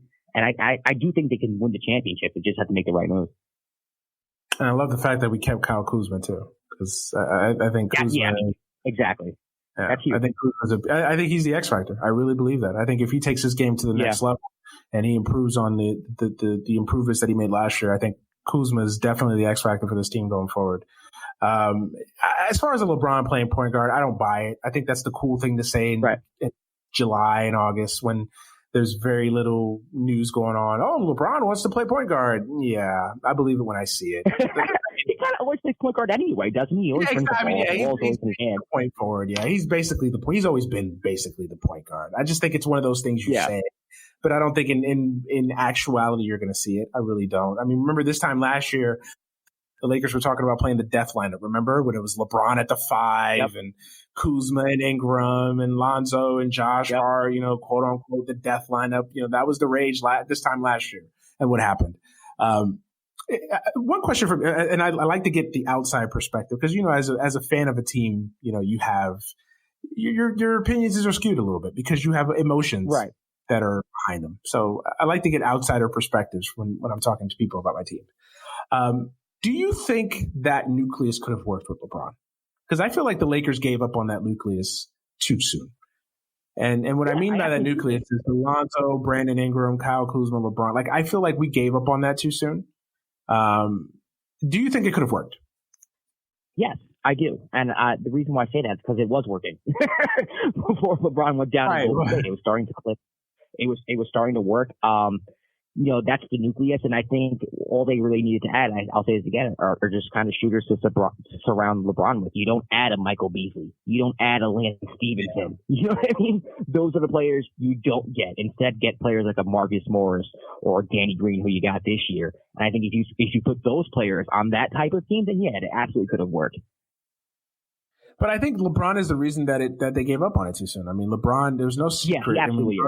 Yeah, I think LeBron's to blame. And I think that's why a lot of people are sleeping on LeBron because, quiet as kept, even though the numbers were there last year. And I know the big part of the biggest, if I had to pie chart it, I would say the biggest percentage of what happened last year was the injuries, especially LeBron and Lonzo.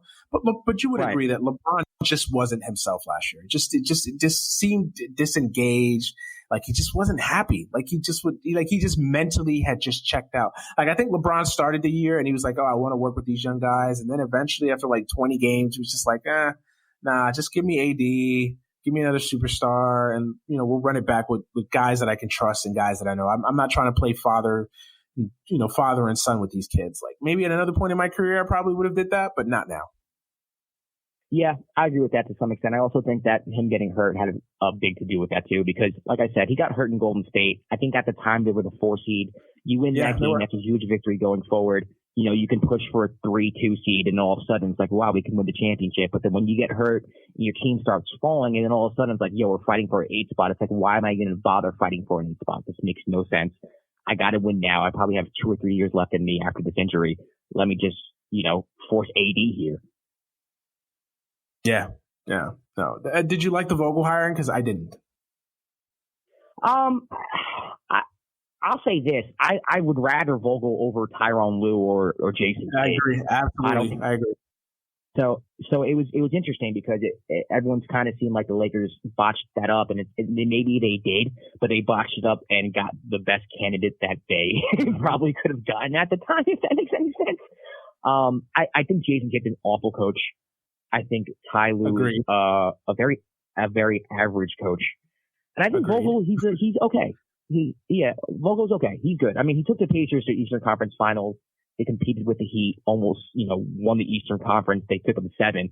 And I think that says something. And I think that LeBron probably has respect for him, which, is a huge thing. LeBron needs to respect his coach. But at the end of the day, I don't think he doesn't really have any imagination on offense. I really don't know what he's going to bring to the table to make that team better. But I don't think he's going to lose you any games either, if that makes any sense. So to me, just it's like a wash. That makes sense. I agree with you completely. The Lakers, by sheer luck, stumbled on to making the right hire, given the circumstances. Because I would have literally flipped out if Tyronn Lue would have been introduced as the Lakers head coach. Like I would have flipped out. But then they pissed me off even more because then they made Jason Kidd the assistant, and you already know, come December, if they're struggling and they're 2 games under, 2 games over, the media is going to run on that raw piece of steak, and it's going to be like, oh, is Jason Kidd going to take over? Is Jason Kidd plotting a takeover? Blah blah blah blah blah. Our favorite punching bags, first take in FS1's undisputed debates of the day. It's going to be, is Jason Kidd plotting a coup de grace? Like, oh god, yeah. So that's what I didn't like about it. I personally would have preferred somebody like Thibodeau. I know Thibodeau. I feel like Thibodeau's kind of getting a raw deal from everything that happened in Minnesota. I still think Thibodeau's a hell of a coach. And I think I would have loved to see him and LeBron. And I think he's a guy that commands respect. And I think he instantly commands a lot of respect. That was the guy that I wanted per se, but there wasn't a home run candidate out there to me besides Thibodeau. And then Vogel. Yeah, I think Thibodeau works well with That was my biggest thing with Vogel. I was saying Vogel. The biggest thing with Vogel was that he's okay, but he's kind of a meh hire. Like that's nice. It's okay, right. Thibodeau is the type of person who's going to expect 120% every single game for 82 games, and I feel like the Lakers organization doesn't want to run LeBron into the ground. And Thibodeau is basically the type of coach who would do that. Although I do think he's a better coach than Vogel. Thibodeau can, and that's a little overblown too, because I think Thibodeau's smart enough to know, like, when you're coaching a bunch of young guys, like, yeah, that's different. If I'm coaching LeBron, who's on year, 19 or 17, 18, like, I think Thibodeau's smart enough to know, like, yeah, I'm not going to run this guy into the ground as opposed to, but also LeBron, 23-year-old Derek, his coach. Yeah, LeBron, like, he wants to be friends with his coach, which is kind of like a downfall of LeBron. To be like, you can't just be best friends with your coach too, because that just shows me that you want to be the coach. So you have someone like Thibodeau, he's not going to allow you to coach the team. I mean, I know you're LeBron, but Thibodeau's not going to go for that. Are you kidding me? But I actually think that would have worked well. Yeah, exactly. Yeah, but LeBron's not going to sign off for that. Yeah, maybe you're right. I don't know. From everything I've read and heard, is that he really respects Thibodeau. I'm just wondering why Thibodeau just didn't get much traction, and why any other team hasn't hired Thibodeau, because I think he's a hell of a coach. So Yeah, I don't he know. absolutely is. I agree, and I agree with you. He got a raw deal in Minnesota. I think a lot of that had to do with the immaturity of the players, and had nothing to do with him. He just couldn't reach them, and that's not his fault. That's on their character. I completely agree. Let's move on. What team? So we talked about the Lakers. We talked about the Clippers. What team do you really think improved themselves from last year? Besides those two teams, the two teams in LA, what teams do you really feel like have improved themselves dramatically from last year?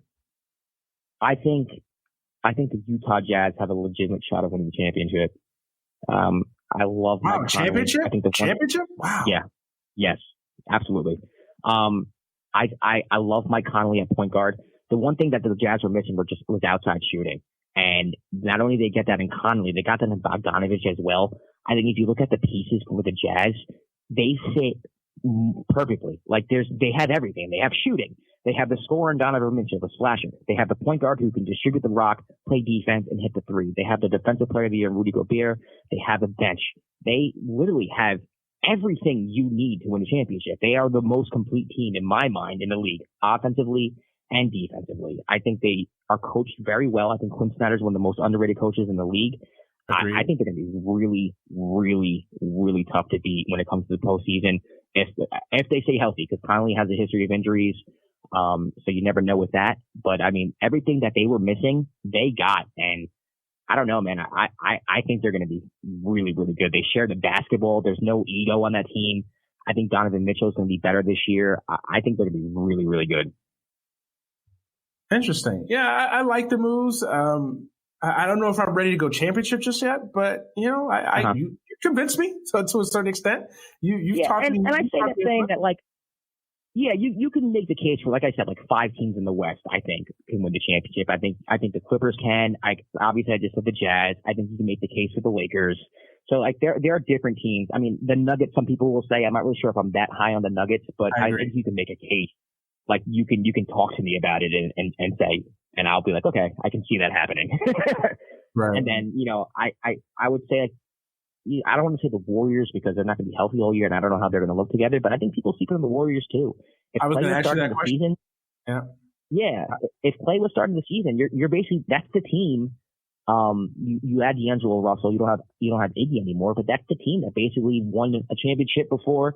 LeBron took them down in 7. So it's not like they don't have championship pedigree. They don't have the players to do it. It's just it's just slightly a different tweak. But at the same time, like, can you definitively say that, they're a lot worse than the other teams in the West? No, because we don't even know how these teams in the West are going to mesh. We know how the Warriors are going to mesh. So I think the Warriors, if they were fully healthy, I think people would be taking them more seriously. Oh, I agree with you. I think we're basically writing their epitaph very very, very, very prematurely. Like I agree.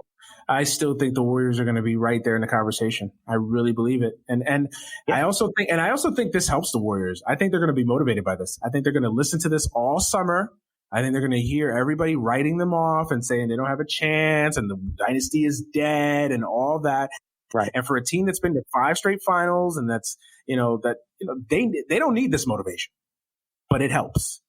It helps. Oh, absolutely. So I think they're going to be extremely motivated. Oh yeah. You think we're dead? Okay. We're going to show y'all. We're going to show y'all we're dead. I think the Warriors are going to be a pain. I'm not saying they're going to win a championship, but I think they're going to be a pain in the ass next year. I really believe it. I think that. Oh yeah. Whoever gets them in the first round is going to be. Yeah, if the Warriors sneak in at like the 7 or 6 seed, whoever's at like 3 or 2 seed is gonna be pissed off they're playing the Warriors in the first round. There's not a doubt. Oh, I'll go beyond that. I don't think that I don't even buy into the fact that they're going to be a 6 seed. I still could see the Warriors as a top 4 seed. If D'Angelo fits in right away, yes, I can see that too. Yeah, absolutely. Yeah, I think Steph is instantly an MVP candidate next year. I think Steph's going to ball next year.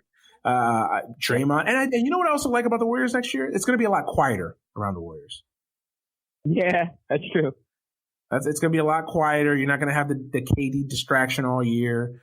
I think they're going to have something motivating them. I think those guys are going to, in a way, I kind of feel like everything that happened this year with the KD and everything going on, I think that team is going to be a little bit more united. I think people are writing off the Warriors way too soon, and that's the other reason why I'm not ready to go there with the Jazz just yet, because I think a lot of these teams have to click. You got the Jazz introducing new players, you got the Rockets introducing new players, the Lakers introducing new players, even the Clippers. There's going to take 20, 25 games, 30 games for these teams to kind of click. It's not just going to, people just think that, game one of 82, these teams are going to be rocking and rolling and ready to go. It's going to take some time. So that's why I'm saying I'm not ready just yet with the Jazz. But you've convinced me. Yeah, that's fair. I mean, it's just who's going to click fastest, who's going to click better. And to me, with the Jazz, I mean, just feel like their pieces don't really need to try to fit. They just are going to fit. They don't have a superstar to adjust to. It's just play how you always played your whole career, and you'll be fine. What team do you feel like did not improve? Like, the moves that they made were just like, nah, what? Or you just didn't get it, or you just don't love? Like, what team or teams is that for you? That's definitely the Rockets. I know we talked about them, but I mean, just to go back to them, I think they're very desperate. I think Daryl Morey got very desperate, and now you're going to have to figure out a system to suit two players who need the basketball all the time. It's complete chaos. I think it's a recipe for disaster, and I just can't. I can't see it working out. I'm trying to give everyone the benefit of the doubt, but I can't see it working out.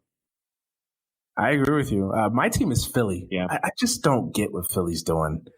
I don't love that. I don't love Philly. I know. I feel like I'm in the minority because I feel like the entire NBA world and Twitter just loves what Philly did this offseason, and I'm kind of like, I don't really like it. Like, I love Al Horford, but to me, I don't know. I just don't love that fit. The thing with Philly, what it is, it's none of it matters unless Ben Simmons can shoot a jump shot, and Embiid is healthy. And Embiid is healthy. Yes, Embiid's health, and if Simmons can hit a jump shot, because if Simmons can hit a jump shot, that opens up everything offensively. But until he can do that, it's like, why are we even bothering considering Philly a title contender? Why are we even bother talking about Philly about making a big run in the playoffs? Because they're going to get shut down in the half court with Ben Simmons on the floor, period. It doesn't matter. They're going to be better defensively because Al Horford's one of the best defenders in the league from the big man position. Ben Simmons can play. Embiid, they're very good defensively. Tobias Harris is going to have to be the Tobias Harris we saw in the first half of last year, and I think he can be that. But yeah, I mean, I don't think any of this matters until we see what Ben Simmons looks like, because without him and a jump shot, they can't win a championship. Yeah, I agree. But more importantly to me, I think Embiid has to finally play maybe not 82 games, but he has to play 75 healthy games, take his game to the next step, be that transcendent talent that I think everybody believes he can be. This is the year for Simmons now. No more joking around, no more Twitter beefs, No more Twitter wars. Like, take your craft seriously, go out there, get in shape this summer, and be this generation's, Akeem, be this generation's Moses Malone, be that guy, right. Take your game to that next level. And everybody believes that he can be. It's just seeing him do it. And that to me is the X factor for them. That to me is the key for the Sixers. I know that the Ben Simmons jump shot thing, it's a funny, cute thing to joke about. And you're right. He does need to shoot a jump shot because that opens up that offense even more. But I think Embiid finally needs to become that guy for them to even be in championship contending. Because Ben Simmons can all of a sudden can become Steph Curry, and it still doesn't solve the problem of Embiid. That's fair. Yeah, that's fair. I mean, he was inconsistent in the Raptors series. That's fair.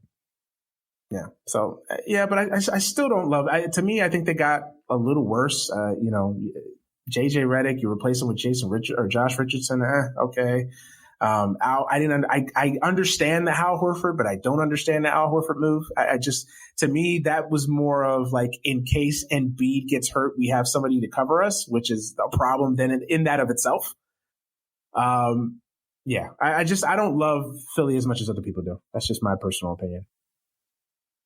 Yeah, I'm high. I think they have the highest ceiling in the East, to be honest with you. I feel like them and the Bucks are probably the only two teams I would actually pick to win a championship. And I think that their ceiling is higher than the Bucks' ceiling. So I do think they have the highest ceiling in the East, but just because you have a high ceiling doesn't mean you're going to obtain it. Right. Like I said, I have to see how they mesh, and I have to see how Ben Simmons looks early in the season, but we'll see. What about Boston? Are you just not feeling the new and improves?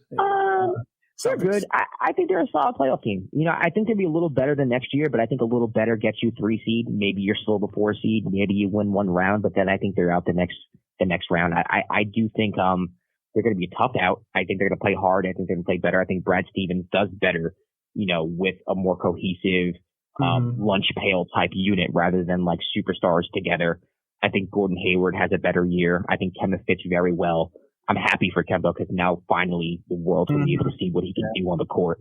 But at the end of the day, I mean, I don't think they're better than Milwaukee. I don't think they're better than Philadelphia. And I think you can arguably put the Pacers over them too. So, 3-4 seed and maybe win a playoff series. I think that's their season. Wow. I'm actually higher on Boston than you are. I love Boston. Really? Okay. Yeah, I am higher on them. I just think like the Warriors, I think they're going to be a little bit motivated next year coming in. I also think it's going to be a lot quieter around Boston this year. Substantially quieter. I just think the Kyrie thing, I know it's easy to point blame at just Kyrie and say he was the only one that was at fault there. But I just think a lot of things went on in Boston. Kyrie had a lot to do with it.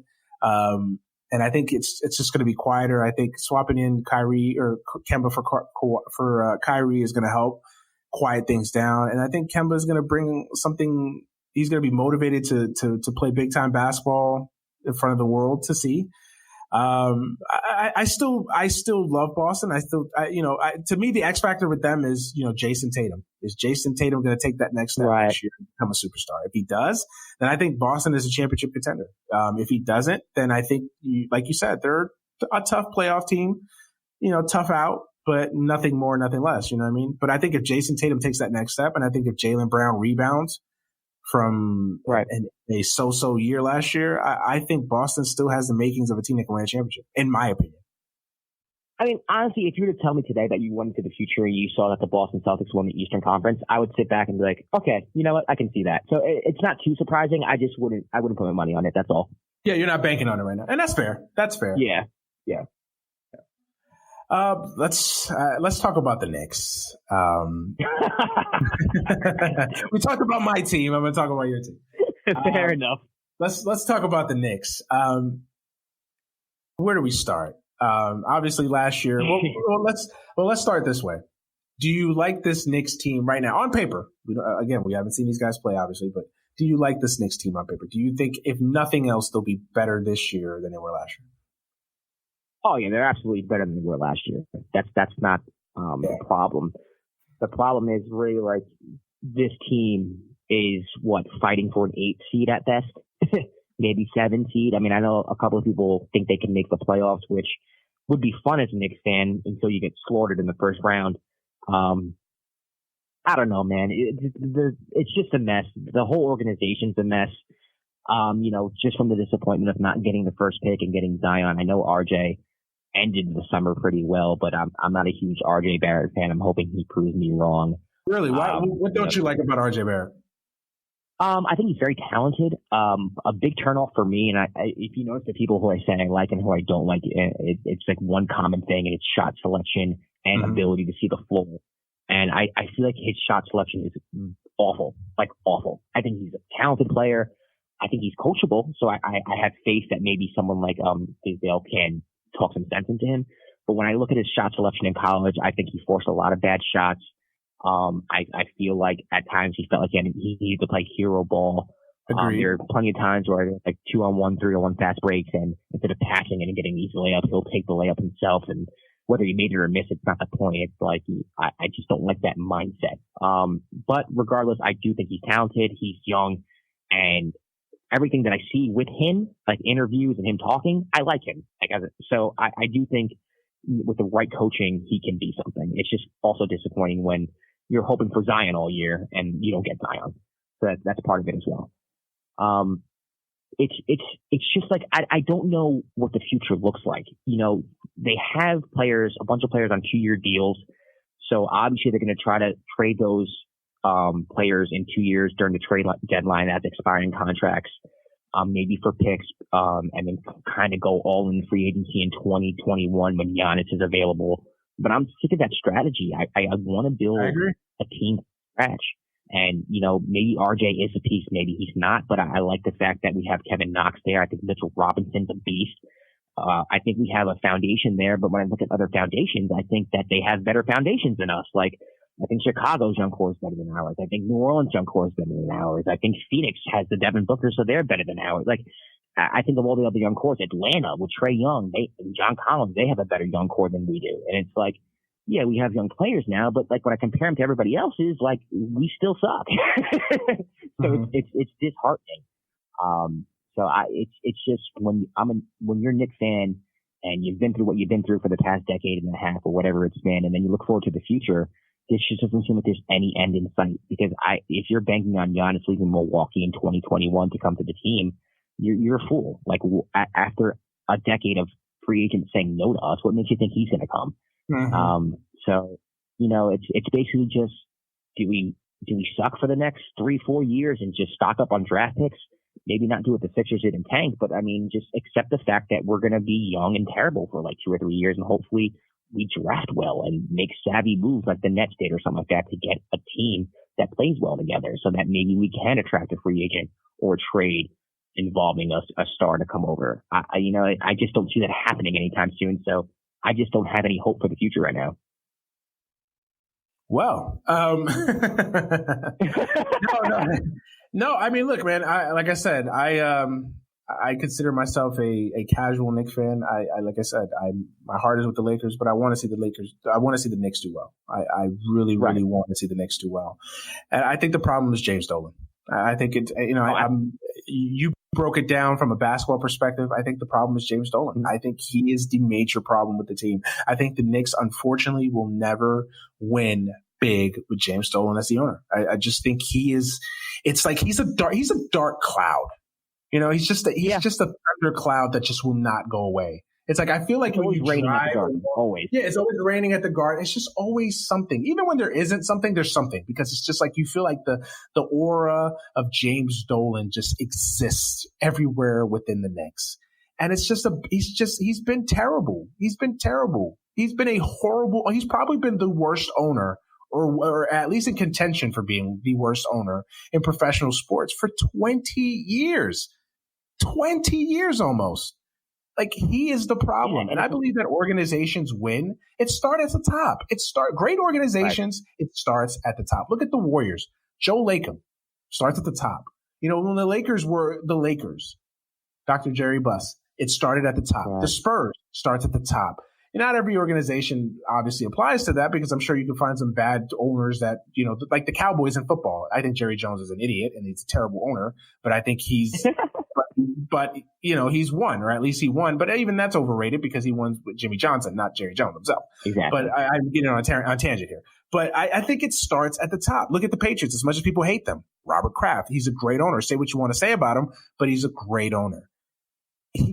James Dolan is the problem in New York. He is the problem. And what free agent is going to want to play for the Knicks, knowing that James Dolan, the owner of the team, had one of the most beloved players in franchise history, basically kicked out and arrested out of the arena? I don't care what he said. Right. It's ridiculous. You're right. Yeah, no, you're 100% right. Nobody wants to play for the Knicks, and a big reason why, if not the reason why, is James Dolan. Absolutely, it has to be. I mean, why would you want to go to an organization that, like I said, it's always raining at the Garden? The work environment's a big thing. No one wants to play there. Porzingis wanted out immediately. Like the one piece we had was here for 2-3 years, and was just like, nope, I'm out. Bye. Didn't even give the Knicks a chance to rebuild. He didn't give them a chance. He didn't want to stick around for this offseason to see if we get KD, Kyrie, Kemba, whoever. He's like, F that. I don't even want to be here. No, and there's a reason for it. And I have my issues with Porzingis and how he did it. Oh, me too. Yeah, me too. But then when you look at it, it's like, can you really blame him? And you look at it from the basketball perspective, if you don't even want to look at it from that, because I know a lot of people well, that's not a real reason why the Knicks are not doing well. People want to stick to basketball. If you stick to basketball, the Knicks have no direction. The Knicks have no direction. You eloquated that perfectly. The Knicks are still banking on, this free agent in 2021 is going to come here. Oh, this free agent in 2022 is going to come here. Stop building and I feel like the Knicks aren't the only team that falls into this trap. I feel like a lot of teams fall into this trap. They don't build teams anymore. They just build, you know what they build? They build storylines. Well, if we clear this much cap space, and if we draft these many players, or we have these many picks that we can flip for another star player, we could get this guy. That's storyline driven. That's not building a team. And that's the problem with these organizations, is that they want to build storylines instead of building teams. Build a freaking team. Build a roster. Have a direction. Have a direction that people see like, oh, I actually see what the Knicks are doing here. And don't just stumble onto a direction either, because I love the narrative how it's shifted from we're going to get KD and Kyrie, and then it's, oh, well, we didn't want to pay for a max slot. Bullshit. When have the Knicks ever been passionate when it comes to money? Like, get out of here. Like, come on now. Like, I said this on a podcast. Yeah. Like, I said this on another podcast that I was featured on. I was like, since when have the Knicks cried river for money? Like, never. The Knicks print money. So this idea that now James Dolan has become fiscally conservative, like, get out of here. Get the hell out of here. Stop it. The Knicks wanted to sign Kyrie. They would have signed Kevin Durant in a heartbeat if he wanted to come. So I don't buy that. And they stumbled onto a decent lot of players. Yes, because I actually think that the Knicks, by happenstance, actually got it right and actually added some interesting pieces. Like, I like Bobby Portis. I love Julius Randle. I think Julius Randle's going to be a guy New York's going to fall in love with. I actually think he's underrated. Yeah, I agree. Like, I actually like a lot of the players that the Knicks have, but they have to have a direction. Stop talking about free agency. Stop talking about the players that might come here. Stop talking about other teams' players. Build your team's players. That's the problem with the Knicks. And you can see here that I actually have some rooting interest in the Knicks because I feel it. You do, man. You sound passionate, man. You sound like a Knicks fan. No, because it's like, it's been annoying. Like, I've been following this organization forever. Like, I've been there. I've been there with you guys. I get it. You know what I mean? It's just like, It's just frustrating that but you know what? You get to what's the one constant in the decades of bad GMs, bad coaches, bad players that they've picked in the draft, bad free agency decisions? What's the one constant? James Dolan. Yeah, James Dolan. You're right. Yes. Yeah. You're absolutely right. Now, I will disagree with you, though. I actually think the Knicks have a chance. If they give this roster a chance, I actually think this team could be a little bit better than a 7th seed. I think they could be a 6th seed. I mean, you look at the East right now. Okay, you put Milwaukee, all right, Milwaukee, Philly, Boston. I think that's and Indiana. I think that's your top echelon. Right. After that, Miami, Orlando, Atlanta. I think Atlanta makes a bunch of uninspiring teams. Yeah, like, are the Knicks better than Orlando? I think so. I would take the Knicks roster over Orlando right now. I mean, who in Orlando? Mo Bamba. I get what you're saying. I think Brooklyn's going to be probably. Yeah, I forgot about Brooklyn. Listen, and also Toronto. I'm not saying they're a championship level team anymore, but at the same time, they played really well without Kawhi last year too. It wasn't like when Kawhi was out, they went in a spiral. They played very well without Kawhi. I'm not saying they're going to contend for the East, but I can see them being a 5, 6, 7 seed.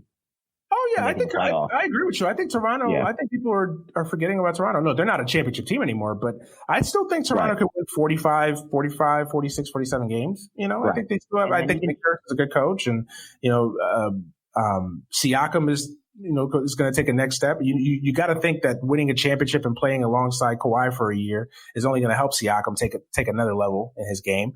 So yeah, I think Toronto is dangerous.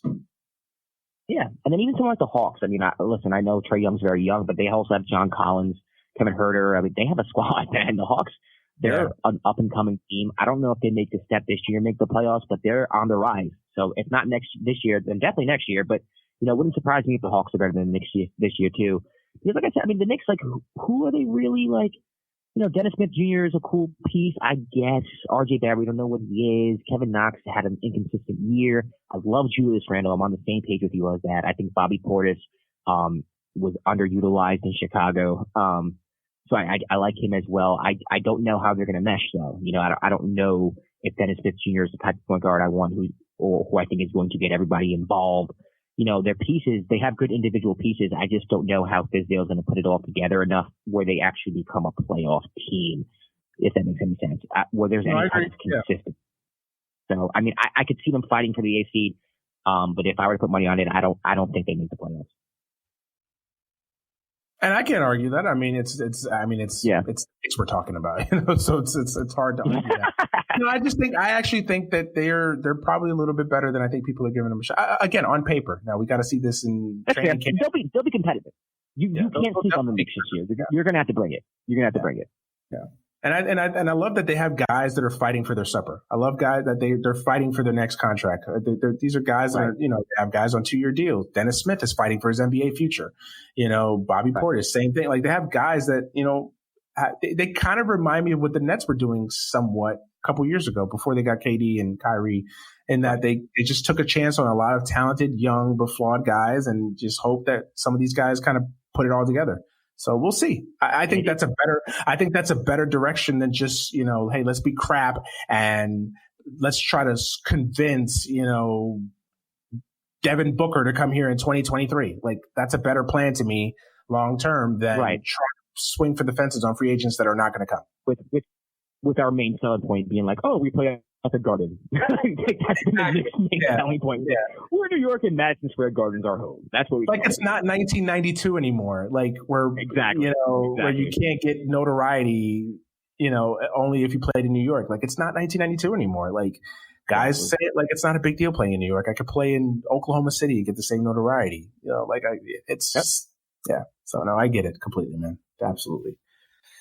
Am I missing? Oh, you know what? I forgot to ask you one last thing about the NBA. I forgot to ask you your thoughts on Brooklyn. That's the one kind of big team that we missed talking about. Obviously, we're not going to see KD for a year. How do you like Brooklyn? How do you like the KD? Eventually, when we do see Kyrie and KD, how do you like that pairing? It depends if Kyrie learns his lesson in Boston, because if he didn't, I think that can cause some trouble. And if he could take a backseat to Kevin Durant too, which I think he can do, considering he kind of did it for LeBron. A big reason why he left was because he wanted the notoriety and he wanted to be the number one. So it depends on Kyrie's, maturity. Is he going to accept being a number two, quote unquote, behind Kevin Durant and playing point guard and making teammates better and being a better teammate in general? I mean, because your point guard is your general, and he has to get everybody involved, and he has to make sure that everybody eats, not just him and not just Durant, but, the Spencer Dinwiddie's of the world and the Joe Harris's of the world. Like, they have to play well. They have to contribute to the team as well, and it's your job as the point guard to do so.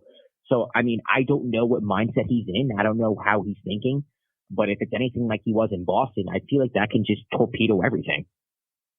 Yeah, I agree. I completely agree. Couldn't have said it better myself. Yeah, no, you're right. I mean, I think Kyrie is the X factor. He's the biggest key. Yep. I mean, if he's playing well, if he's sharing the ball and he's getting everybody involved, and he's a good teammate, he's encouraging. I mean, they could win the East when Kevin Durant comes back if Kevin Durant's healthy. I mean, Durant is the best player, second best player, whatever it is in the world. If he's healthy at 100%, why not? Why wouldn't he be able to win? And you just said it right there. If he's healthy, I feel like a lot of people are just automatically assuming that we're just going to see Kevin Durant of old. I don't know that. I don't know that. I think I don't know that. He's a 7-footer with an Achilles injury. I don't know that. I don't know what he's going to be. If he had an ACL, I could tell you, he's going to come back better than ever. If he had a sprained shoulder, I could probably predict a little bit better, but I'm not a doctor and there's no guarantee. And even when you talk to people, doctors in the medical community, they're kind of split on it. They're saying there's no guarantee, Of course, they'll say the medical diagnosis and the rehab and blah, blah, blah, but everybody's different and every body is different. I get that, but we don't know. And I think people are just automatically assuming, we'll take a bye for 2020 and 2021 we'll be rocking, ready to go. I don't know that. Do we know that?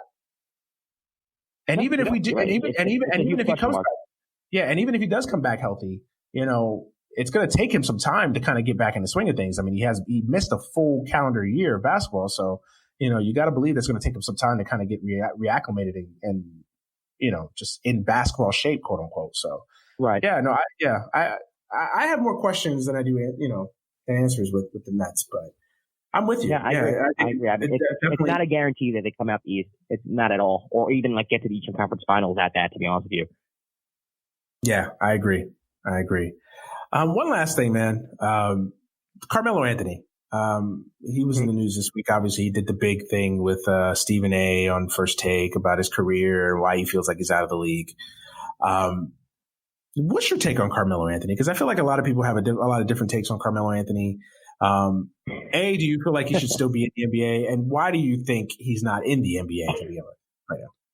All right, so I have to preface with this just because I don't know if you know me too well, but Carmelo Anthony is literally my least favorite player in NBA history. In NBA history? Yeah, I cannot stand Carmelo Anthony. So I need more than Eddie Curry with the Knicks. Eddie Curry wasn't. Here's the thing. That 2010 team before Carmelo Anthony came was the first team that was like I was so excited about. Like Amari came over, they won 15 out of 16 games. A lot of people don't even know that they won like 15 out of 16 games. They were the 6th seed the day they traded for Carmelo Anthony. Like we had young players that we drafted, and just the way Melo not so much orchestrated the whole thing. Because a lot of it, I really can't blame on him. You know what I mean? I think James Dolan has more fault than Melo does with that. I think Melo just wanted to be a Knick and was just trying in any way possible to get there. And you can't blame someone for that.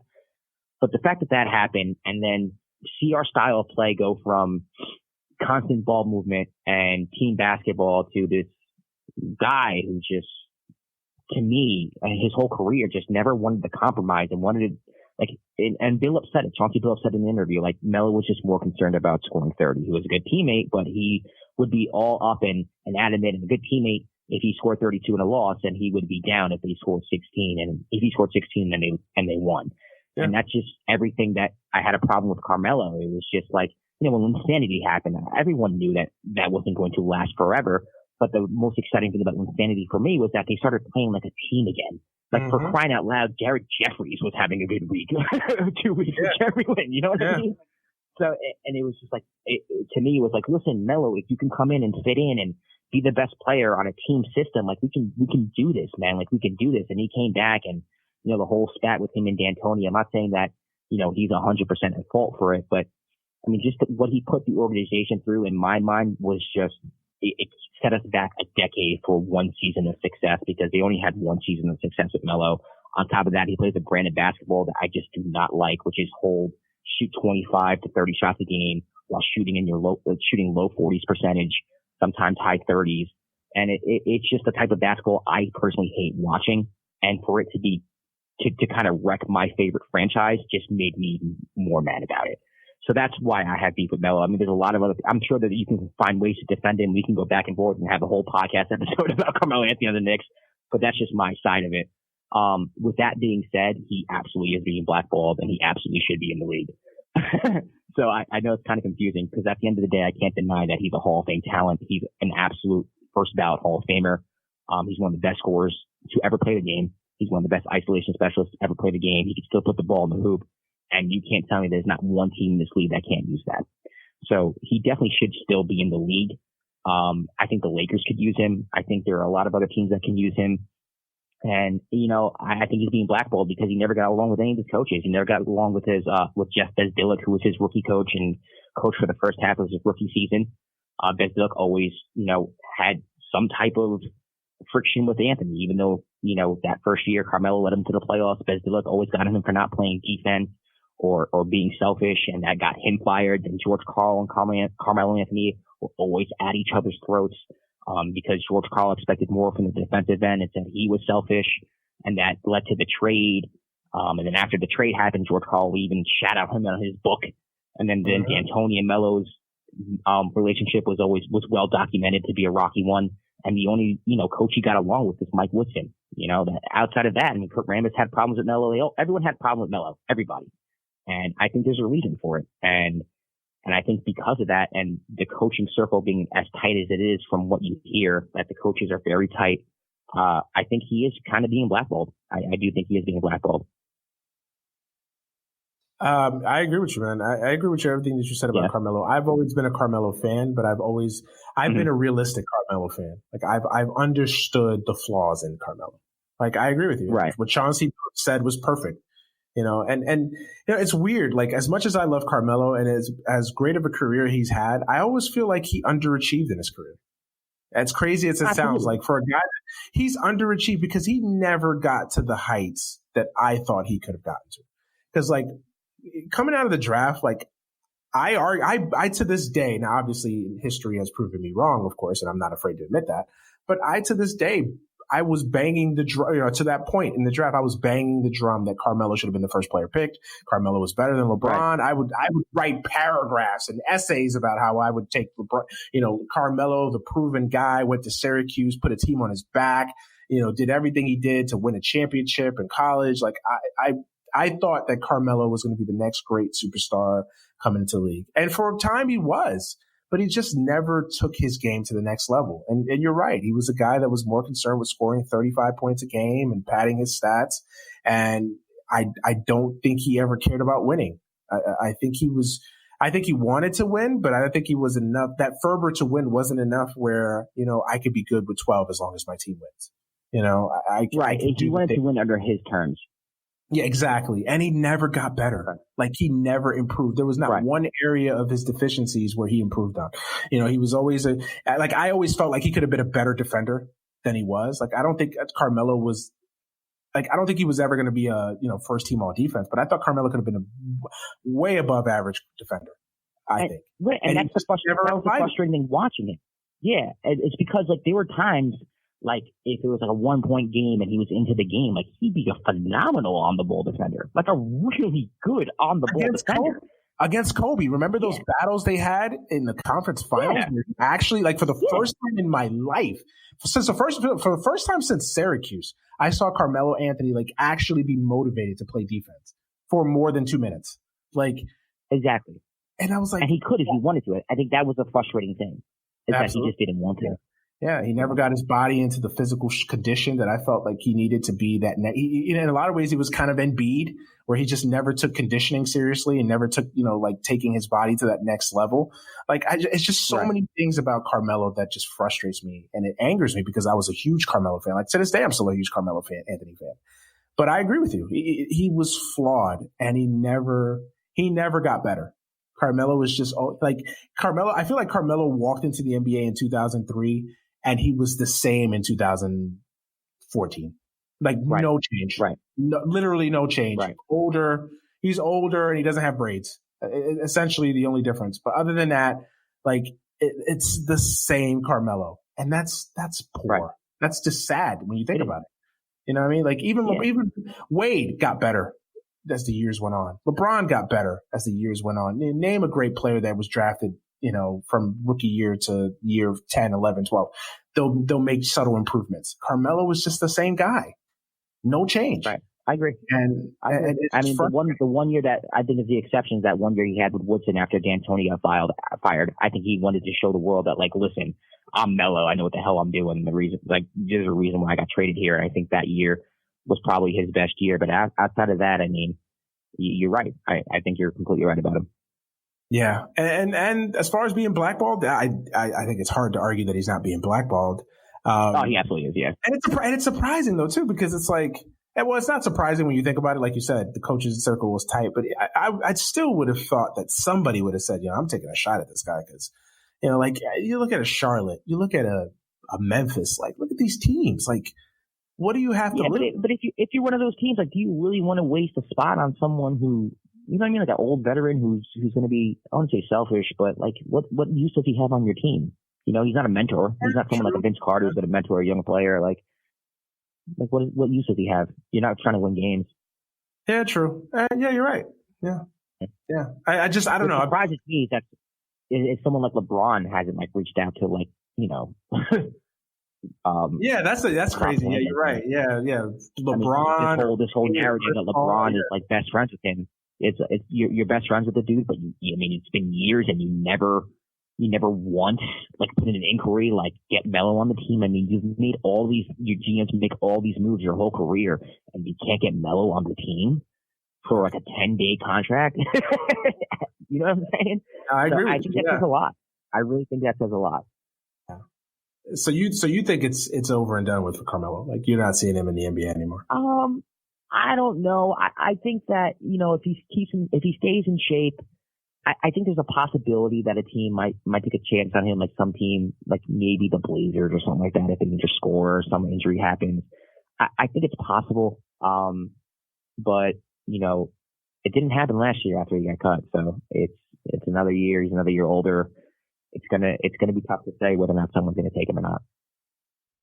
Yeah, I agree. I think it's over for. I disagree in the sense that I don't think you're seeing him again in the NBA. I really don't. I think it's like you said. If it didn't happen last year, it still hasn't to this moment happened now. And by February, Marchish, if you don't see him on an NBA roster, I think it's over for Carmelo.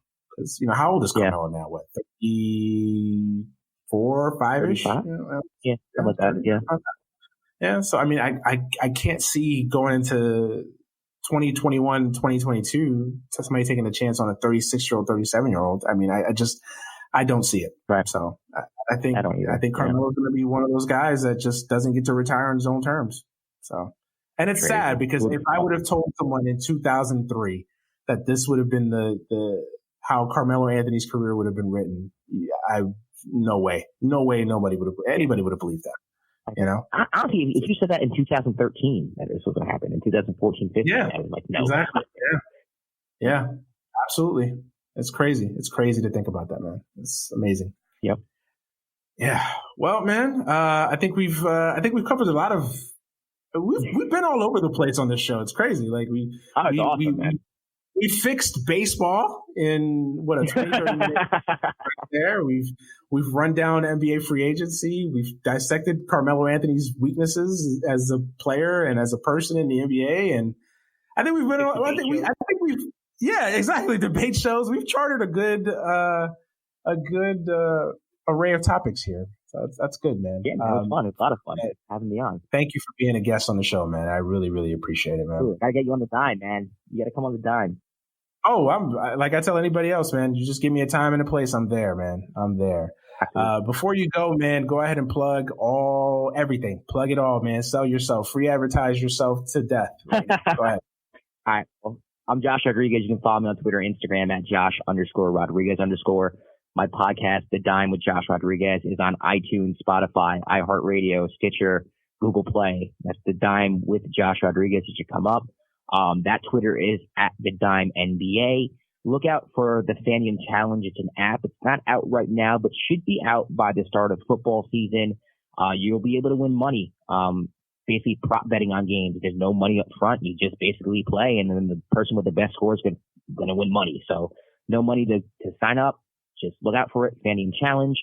And I have other things in the works that I really can't, say right now. But, just follow me on Twitter at Josh_Rodriguez_, and you'll be updated. So there you go.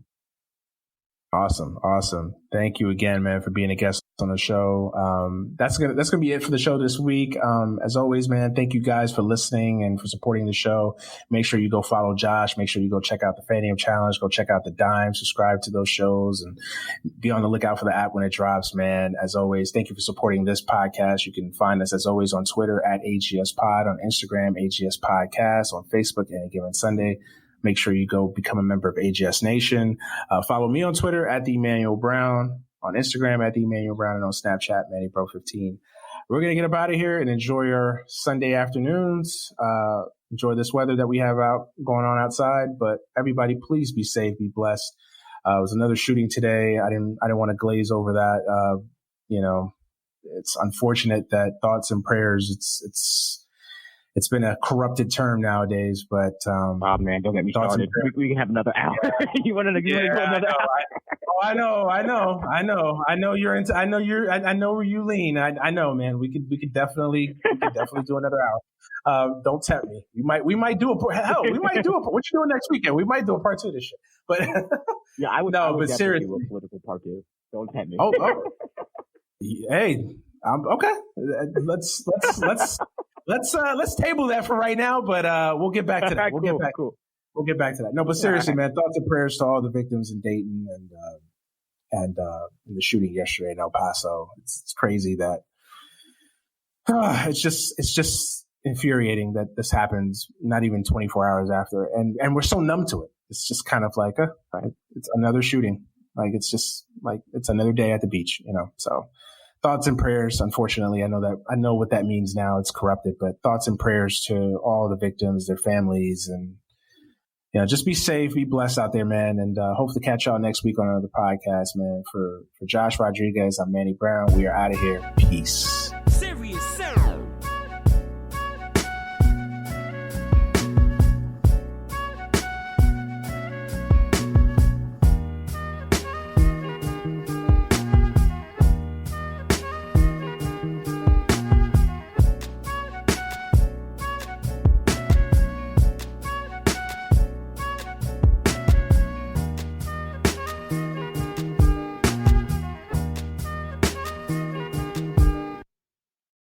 I'm Amanda Cerny. And I'm Summer Rae. And we want you to listen to our new podcast, Oh Honey. This is where our lovesick listeners write in their diary entries and we give our best advice. Oh Honey covers anything from catching your crush's attention to living your best single life.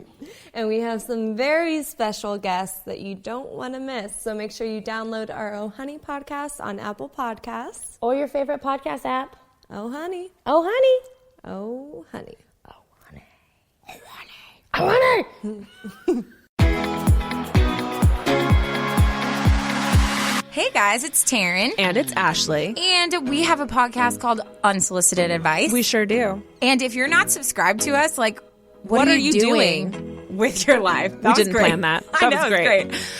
If you want to be a part of this podcast, make sure you send us your stories to our email address. Now listen, it gets tricky. It's flopped. adviceunsolicitedpod@gmail.com. Nailed and it. we want to know everything. We want all the juicy details. Let us know. Be sure to follow us on Instagram so you can get all the inside scoop at Unsolicited Advice Pod. And subscribe to us wherever you get your podcasts. Bye. Bye.